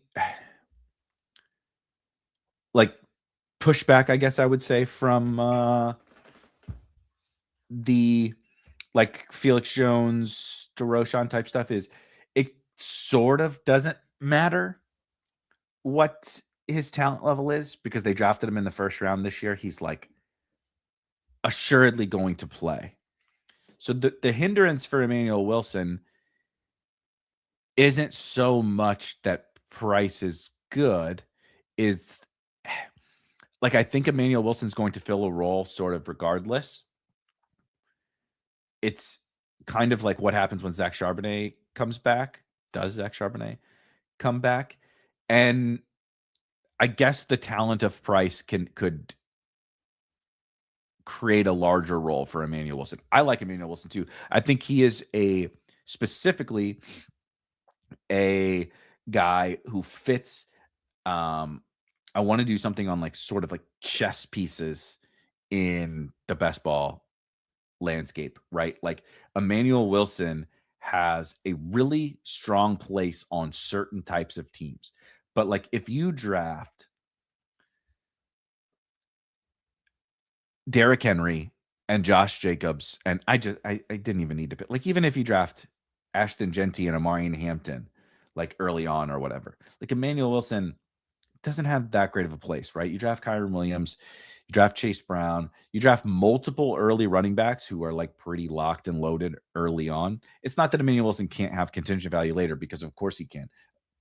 But I think he fits certain styles of running back rooms better, and some running back rooms where you really wouldn't even want him. He's a guy who I think is one of the more difficult guys to what I would call static rank, right? So like as a part of Spike League Premium, you get best ball rankings. I have to put guys in just a straight list, right? A static list in air quotes. And it's not even in air quotes. It is a fucking static list. And I like these guys. Wan'Dale Robinson is another good one. Like I have Wan'Dale Robinson ahead of ADP, but on certain teams, he's a terrible pick.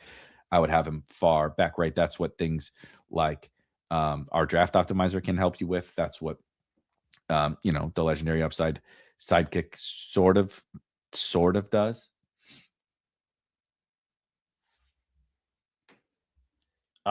We'll do Nick Singleton and buy the Titans backfield without Tony Pollard. I'm pretty cool with that.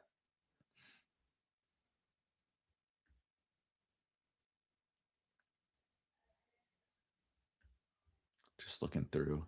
I have we have Rashad. So I'm gonna do Katron and buy the sort of cheap Tennessee nonsense, Singleton plus Tajay, and then do Rashad White plus Katron Allen. Obviously, sort of bets against Tony Pollard and a bet against Ja'Cory Krosky Merritt on a team that sort of needs that type of running back help, right? Oh, there's a take. Why do you think by the 4th of July, Amarian Hampton is going in the first round? Just overall, you're as bullish about the Chargers as I am. My pushback on that is not that I think Amarian Hampton can't have a good season, or it's not that I think he can't go in the first round. What I think the issue with Amarian Hampton is that he wasn't all that great last year. If you go look at some of his rushing metrics and all that kind of stuff. However, he hold on, I'll answer. I see those questions in the chat. Thank you guys. He also has to contend with Keaton Mitchell, with Kamani Vidal. And so like what usually happens with guys who rise up is not just like we're excited about the offense and like, oh, he was a former first round pick. It's projectable volume. And he has decent projectable volume, but myself included, everyone, air quotes, everyone is pretty excited about Keaton Mitchell as, like a change of pace back. Kamani Vidal was pretty solid last year, more like in the ability of playing on passing downs and soaking up volume when the team needed him to. But like, why is Ashton Genty going back in the first round this year? Is of course Raiders optimism, but they didn't add anyone that were like, oh, he's going to steal a bunch of work from Ashton Genty. So I think that's the issue for Amari and Hampton. Doesn't mean he's a bad pick in the second round. Just means in terms of rising to the first round, it's probably a little bit tricky.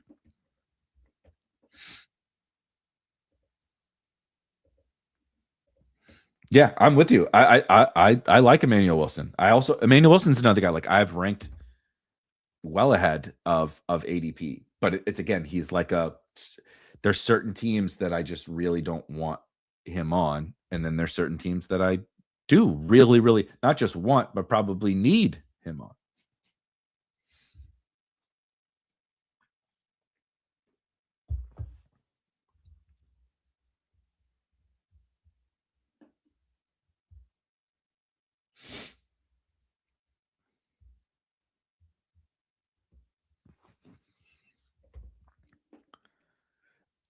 Let's see. I'm going to stick here in the old Pomeranian next. So let's I can get that rocket. Can hop on in there. Looks like it needs 5. And then I am going to take a Ravens wide receiver as a bring back to my Burrow and Chase stacks. And I think the Ravens are all pretty good picks. The wide receivers here late. I'm cycling through Bateman, Tez Walker, Elijah Surratt, and Jacoby Lane, but especially in this tournament that is going to fill pretty quickly. What's it up to now? Just since we've been talking, so it's up another % since we've been talking. I mean, 15. It is 112,000, 113,000 seats, and already 15,000 are in there. So it's going to fill pretty quickly. Those Ravens wide receivers are like, Surratt does get drafted a little bit more frequently, but still the Ravens wide receivers are not typically frequently drafted.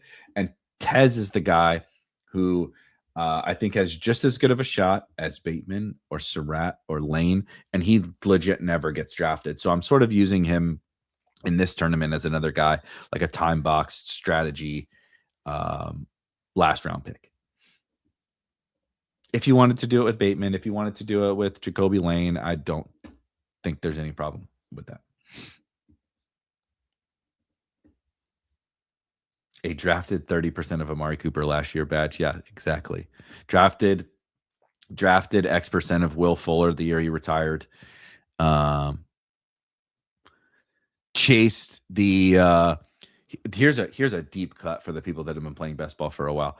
Chased the Marquez Callaway steam of like 2021 or whatever it was. What year was that? Hold on. I'll make this pick and then I'll look that up. Marquez Callaway went from undrafted, literally not being drafted in drafts, to during the preseason with the Saints. He went ham. In the preseason. Puka gone. I'm gonna do Justin Jefferson. We'll pull.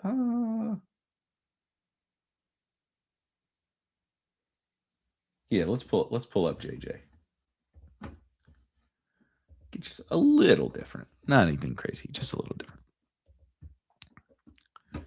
So oh God, I didn't mean to pull up the man. Marquez Callaway lasted 5 seasons in the NFL. I think it was 2021. Yeah, because he actually he did some stuff. But Marquez Callaway rose up from undrafted to like the 7th round because he went absolutely crazy in the preseason. And now he had some good games, like 4 for 85 and 2. No, that's about it.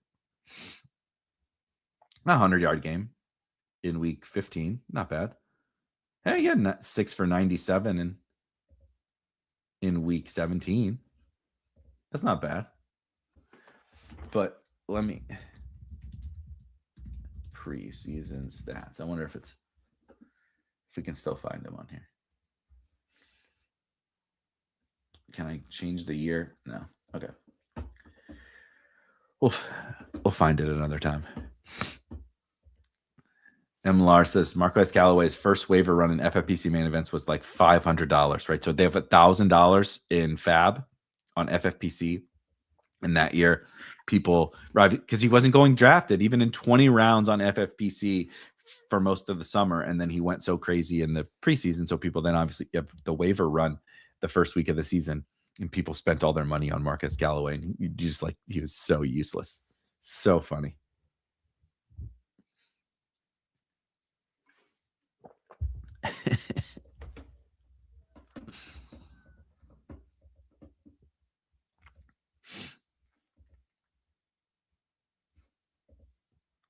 I think we all drafted so much Will Fuller. I'm going to do a wide receiver like tiers. Oh, look, that's what pick am I? 19? We'll do Hampton. Pulled up. Hampton JJ is probably not like super unique given where they generally tend to go, but it's okay. I'll still take the good price on Amari Hampton here. The Chargers do, in fact, go Burr.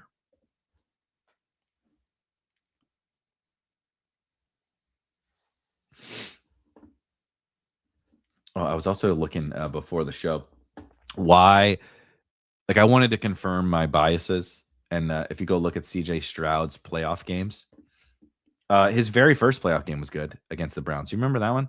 That was him against Flacco, right? Well, let's just look. I'm pretty sure. Yeah, that was Flacco mania with the Browns. Ignited the Browns and fever in whatever 2024. And Stroud was really good in that game. He cooked Brevin Jordan, Dalton Schultz. He was good. But other than that, and I mean, even still, the Browns scored what? 14 points. The basically the rest of his playoff career, he has been essentially carried by his teammates. Damn, Neighbors and Rice both went. Should I do a Josh Allen team just for funsies to see? Yeah, sure. Why not? We said we weren't going to full fade Josh Allen, especially on Underdog, especially in a tournament where week 17 is all that matters. And he is the most nuclear upside quarterback in the pool. And he plays the trash Dolphins. So let's try and build a Josh Allen team.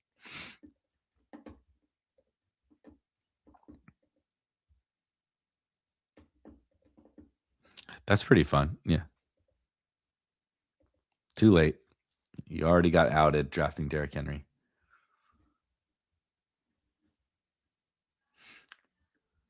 It's okay. It's a fun Derrick Henry team. But yeah, those Stroud, like these Stroud performances, Scooper said that was the game where D'Amico told his linebacker expect exactly where to be, and he got an interception. But like, look at the rest of the. Obviously, they lost 34-10 to the Ravens, and he sucked. But they beat the Chargers, and he was fine. 22 of 33 for 282, solid. But the defense, right, again, held the Chargers to 12 points.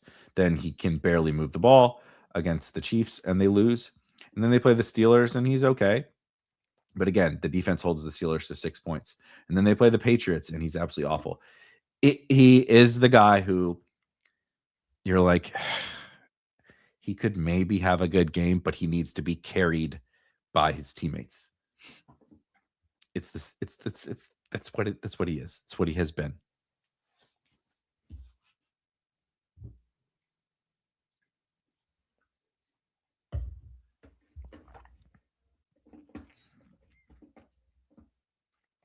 Well, the interesting thing about Derrick Henry is, do you mean overall? Or because last year Derrick Henry frankly sucked, but he just happened to go off in week 17.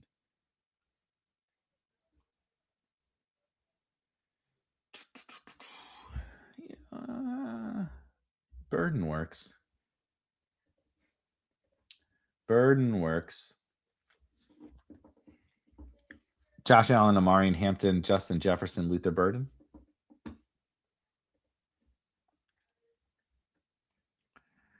I am cool with that.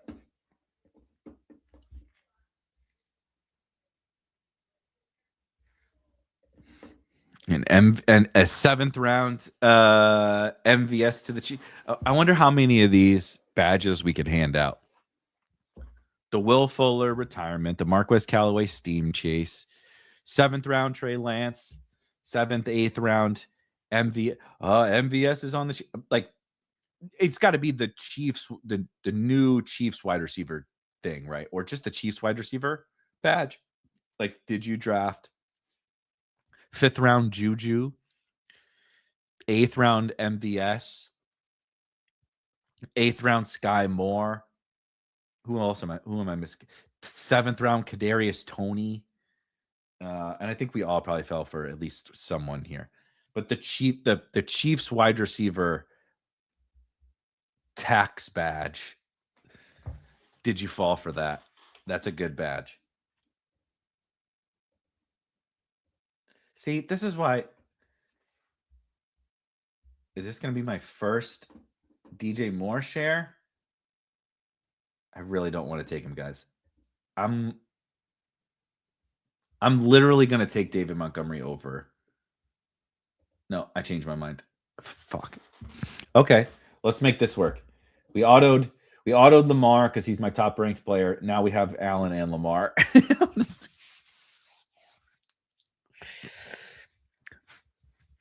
Oh boy.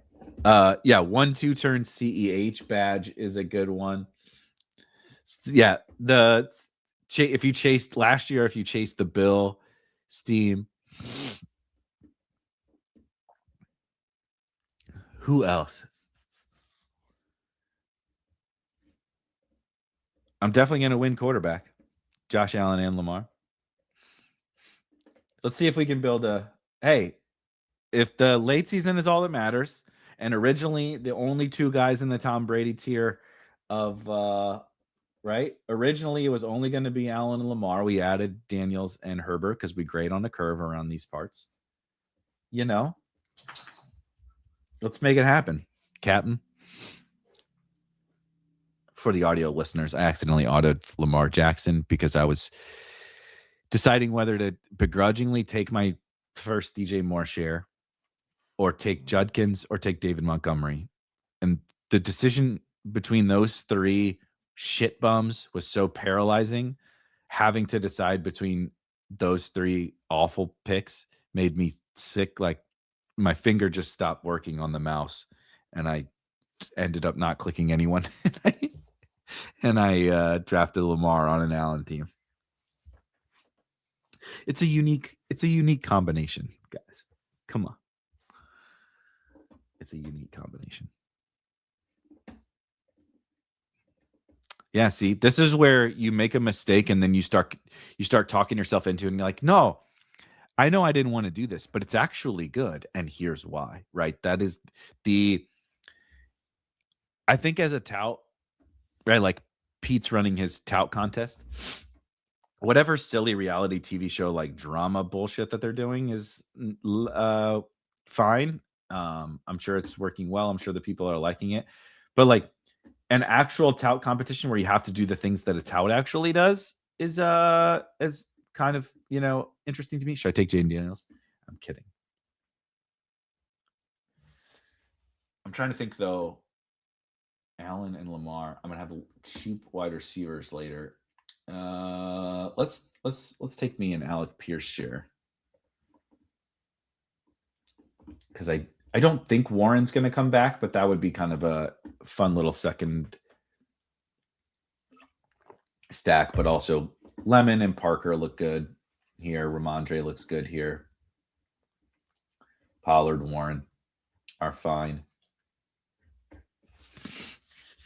But also I could just stack them both with Kincaid and Andrews instead. That's probably what I should do. Get some wide receivers here. I obviously have Hampton, so I have a nice little hero running back. Try to set. I'm just going to put Kincaid.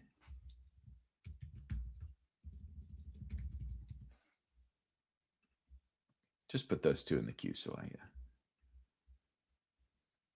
remember.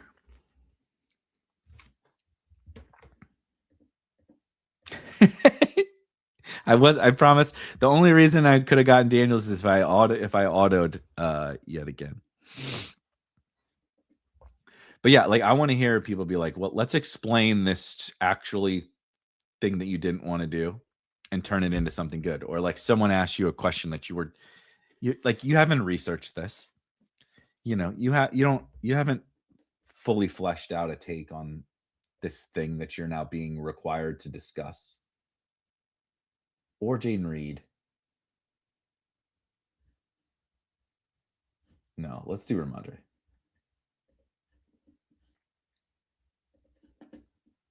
All right, that's 7. So now what I would really like to do, and especially on a team like this, is stack Allen and Lamar with their tight ends. Obviously, I don't have Zay or DJ Moore, but Justin Jefferson, Amari and Hampton, Josh Allen, Luther Burden, Lamar Jackson, Alec Pierce, and Ramondre Stevenson.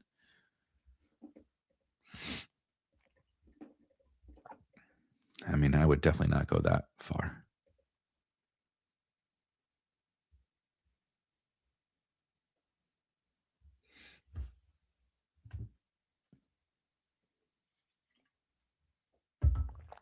Touting is a funny thing. It is so much less of what people think it is.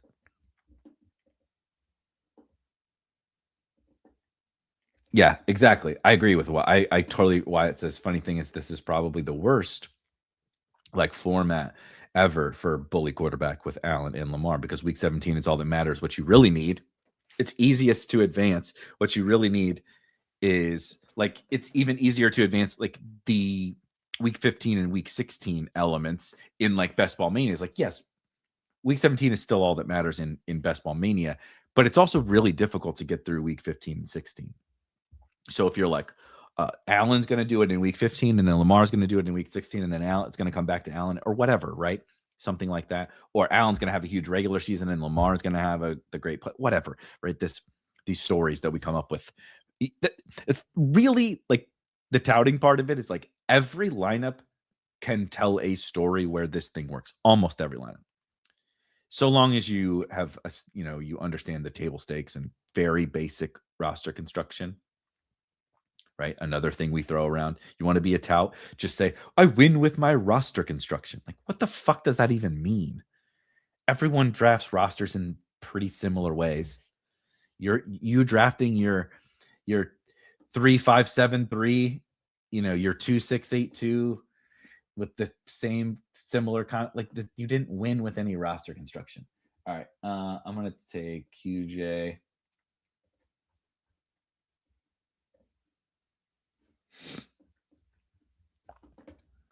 More lessons on touting. What are my? I need to check out what picks. So 102 here, then 115 and 126. So ideally at 115 and 126, I'll take these two guys, which means I got one more buffer pick here. We took Downs last time, but I mean Downs would be fine here. With Downs would actually make a good bit of sense with Pierce.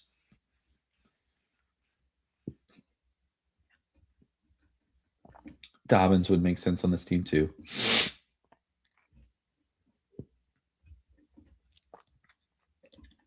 Worthy and my boy Pittman might make good sense on this team also.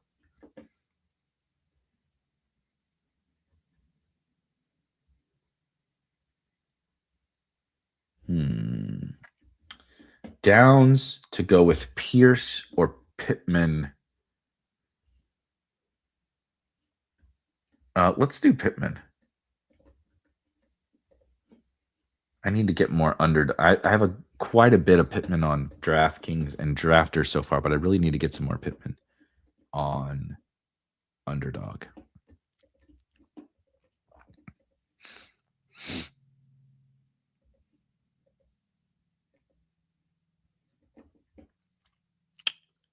Goober says I really should be drafting more Ramondre, considering how little I draft Travion. Yeah, I'm taking what I do with Travion. This is another cop out touty thing that we do, right? Is I'm taking my medicine on Travion because I still really think he's an awesome football player. I loved him last year. The role is not what we hoped for the role to be, but we also saw the upside when chaos plays out in his favor. Like, he can be a dominant fantasy asset, like one of the best fantasy running backs in the sport when things play out in his way. But I don't want to bet like my whole portfolio on that. I'm taking my medicine with Travion, and specifically sometimes he'll fall. Like, and once he gets past, like, oh, Lamar's off the board, kind of that wide receiver tier I like, it's off the board. Now we're into the Tootin and Chuba and Jadarian Price and whatever. Like, I just take my Travion, but I'm probably going to have more Ramondre than Travion, though Travion is sort of falling where it could even itself out a little bit. But I take both guys. I'm going to take a sprinkling of both of them on the same team here and there. It's a little more expensive than I want to do for buying a backfield, but I don't think it's crazy either.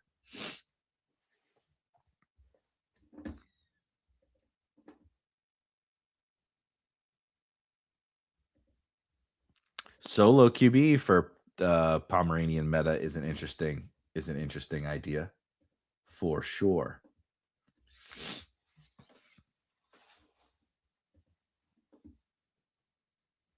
All right, get myself Andrews here.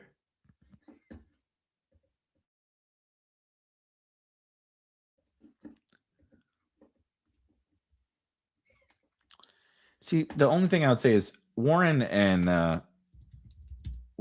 goes at pick 79 and Dowdle goes at what? 90? 88. That's so close, dude. Like, that's, if you like Dowdle more, I don't like you. I have 11% Dowdle, and this is Underdog, and 7% Warren. So like, I'm clearly also getting a little bit better prices on Rico Dowdle and buying it a little bit more when I get the little bit better prices. But like, we're talking about a 9-pick difference in ADP. I don't think that should cause a fade of one and a stand on the other. If you just straight up think, no, I think Warren stinks, I think Dowdle's going to be the man, whatever, I think it's probably a little too overconfident in that take, but I can understand that perspective for sure, right? The Rico is McCarthy's guy, whatever. But like, I would not use price in this specific example to say like I'm fading this guy. Like, the Ramondre is like 23 picks cheaper or something like that, like 2 full rounds cheaper. Like, Dowdle's not even a round cheaper than Warren is. Did Kincaid? Okay, good. I just want to make sure nobody acted like an a-hole and took Kincaid from me there. So, okay, look, hey, this is coming together. It's coming together. It's not my favorite team. I don't know how many more times I'll draft Josh Allen and Lamar Jackson on the same team. Again, it happened. I'm not proud of it. But Justin Jefferson, Amari Hampton, Josh Allen, Luther Burden, Lamar Jackson, Alec Pierce, Ramondre Stevenson, Quentin Johnston, Michael Pittman, and then Mark Andrews and Dalton Kincaid. So they're both stacked. Let me just take a look-see over here. I love when so we got a couple Chargers, we got a couple of Ravens, we got a couple of Bills, and now we got some. The wide receiver room is not bad. The wide receiver room is not bad. I mean, this is not that bad. Famous last words. The best way to talk about how awesome your team is it's not that bad. Right? It's like getting a shitty meal at a restaurant. You know, it's like, it's not that bad. Like, I would still like serve it to my dog or something, you know, but I'm not like that excited to serve it to him either. It's not gourmet. I'm not going on Yelp and, you know, rating how awesome this place is or putting it. I'm not posting this one on my Instagram. There. Right. I didn't take a picture of this meal and say this one goes on Instagram for sure. I mean, I don't do that anyway, but if I did, I would not take a picture of this team and post it on Instagram.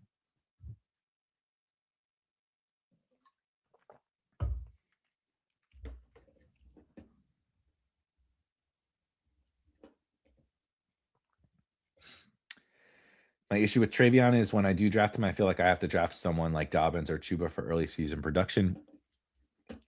I don't disagree. But oh hell yes on Keaton. Things you love to see.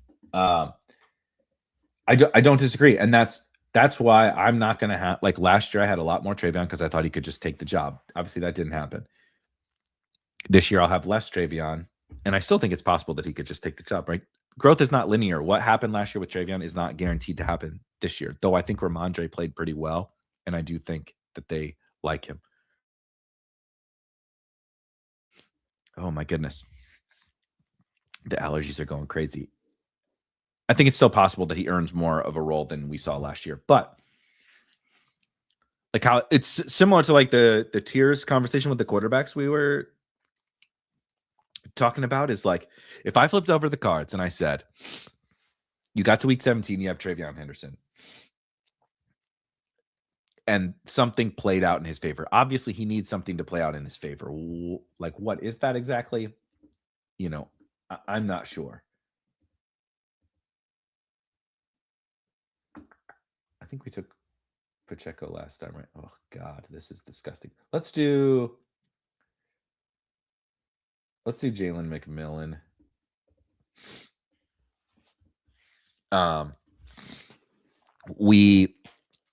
We saw last year the insane ceiling that Travion has.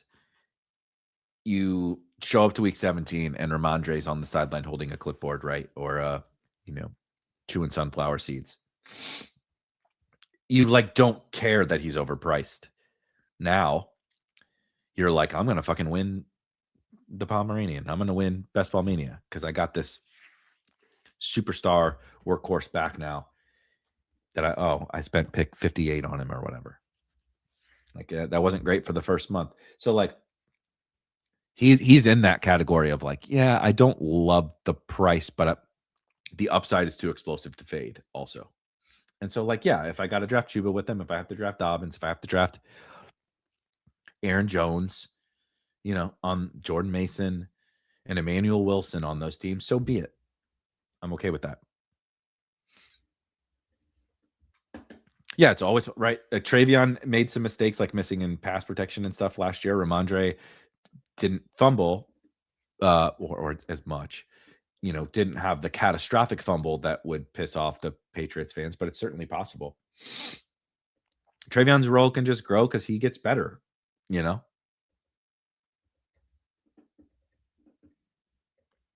That's it. The ceiling is too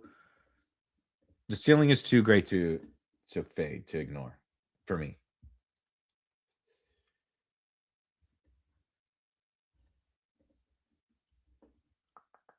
I'm gonna do Tajay again because he fits this team. He correlates in multiple weeks. Of course, I need to turn off week 14. Hold on. Sorry, the old allergies are going batshit crazy right now. I need to go to my draft hacker settings, and I need to log in. Come on.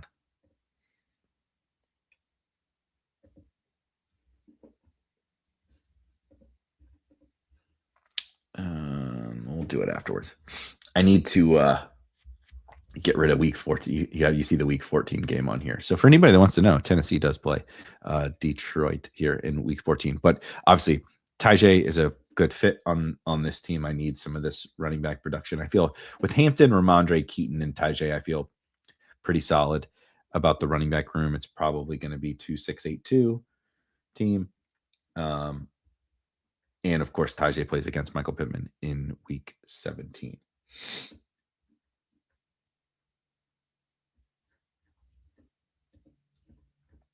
Let's see here.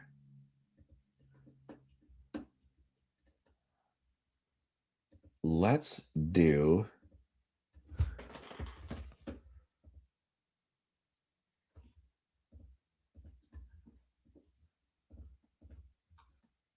I'll do Tesla at this price. He plays Burden, right? Plays against Luther Burden in week 17. Plays against Justin Jefferson in week 15.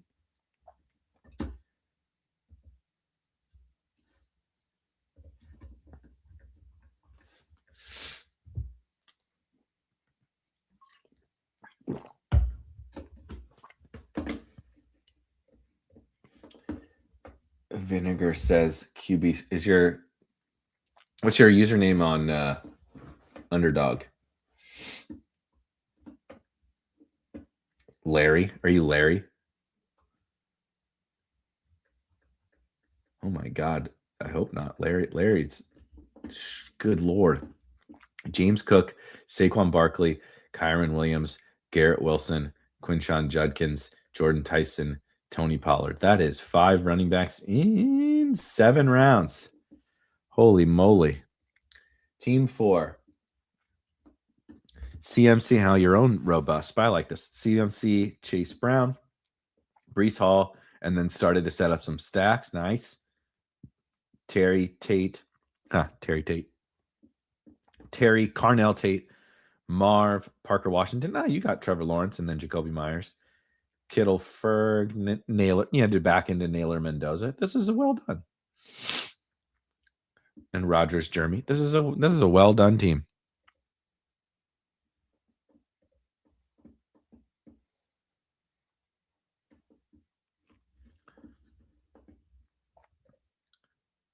Let's see here.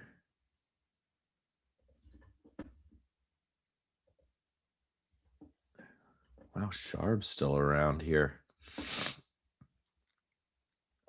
But I know who I have to take. Oh, and there goes Sharps. Ray Davis is also going to be one of my big stands in this tournament. If week 17 is all that matters, it's not that big of a deal that he correlates with Josh Allen. But if week 17 is all that matters, and we're saying the Bills play the Dolphins, the worst team in the NFL in week 17, and the Dolphins will be long rolled over by then, right? And like, how much is Josh Allen even going to have to play? How much is Josh Allen going to have to pass? Well, the same thing applies to James Cook in that regard. And of course, James Cook can just miss the game. If James Cook misses week 17 and Ray Davis is playing against the Dolphins, the week 17 is all that matters. What better pick could there possibly be in a week 17 is all that matters idea of a tournament than Ray Davis? Incredible pick.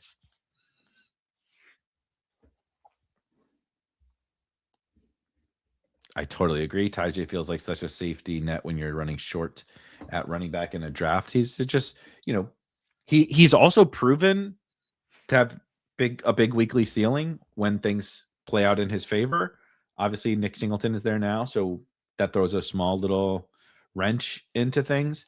But I feel really good about Tyjae's like having some form of a floor. I'm not saying it's great. It might be, you might be getting 5.5 points or something like that. But I'm saying there is, I think, probably some form of floor there.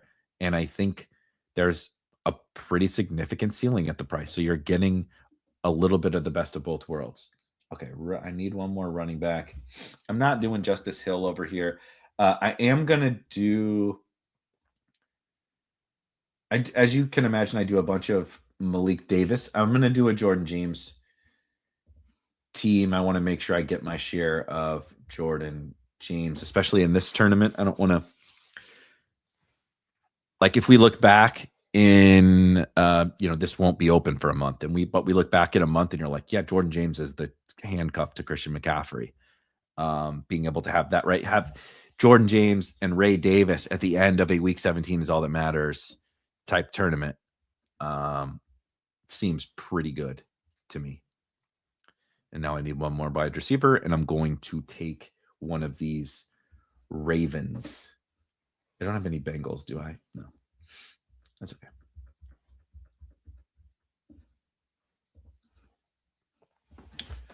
Ravens. I'll just put all 4 of these guys in the queue. Okay. This is how I'm currently drafting them in this tournament specifically. I'm still working through exactly how I'm going to divvy up exposure in the short term in like the flagships and stuff. But Tez, then Bateman, then Surratt, then Lane is sort of how I'm playing it. It's not entirely ownership driven, but I think Tez is going to walk in as the immediate wide receiver 3 when they start camp and everything. And he's a talent. He was a prospect I really liked. He's talented. I think we sort of know what Rashad Bateman is. I've drafted Rashad Bateman, but I think if I want to really, really swing with, but also get like super duper low ownership, Tez is the guy I'm doing it with right now. I still really like Elijah Surratt, and I'm still going to take some Jacoby Lane. But I like taking multiple of those guys on the same teams. I like a lot about the late Ravens wide receivers. Yeah. So the final story of this team is Josh Allen gets me, has an awesome season, gets me to week 17. Then the Bills sit in week 17. So Ray Davis goes nuts, but Lamar, goes crazy against the Bengals in week 17, throws some touchdowns to Mark Andrews, and we're good at all the other positions. That's the story we've told here now with this a bully quarterback team.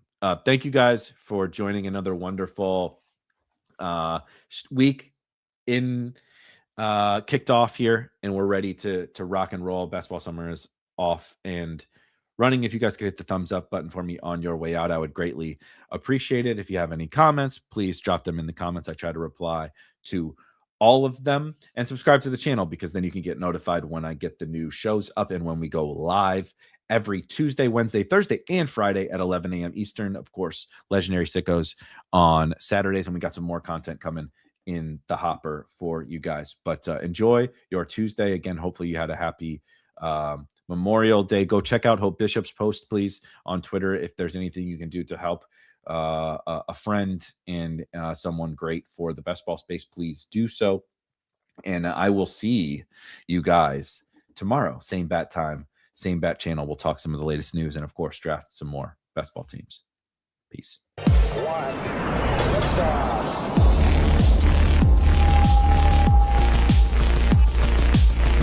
Woo! Those were some spicy takes. Want to stay up to date with all of the other spicy takes we're going to have over here at Spike Week? Why don't you press that subscribe button below? You turn notifications on, we draft a team, boom, you know about it. We have another spicy take, boom, you know about it. You can be there. You can draft with us. You want to stay up to date? That's how you do it. All right, we'll catch you later next time here at Spike Week.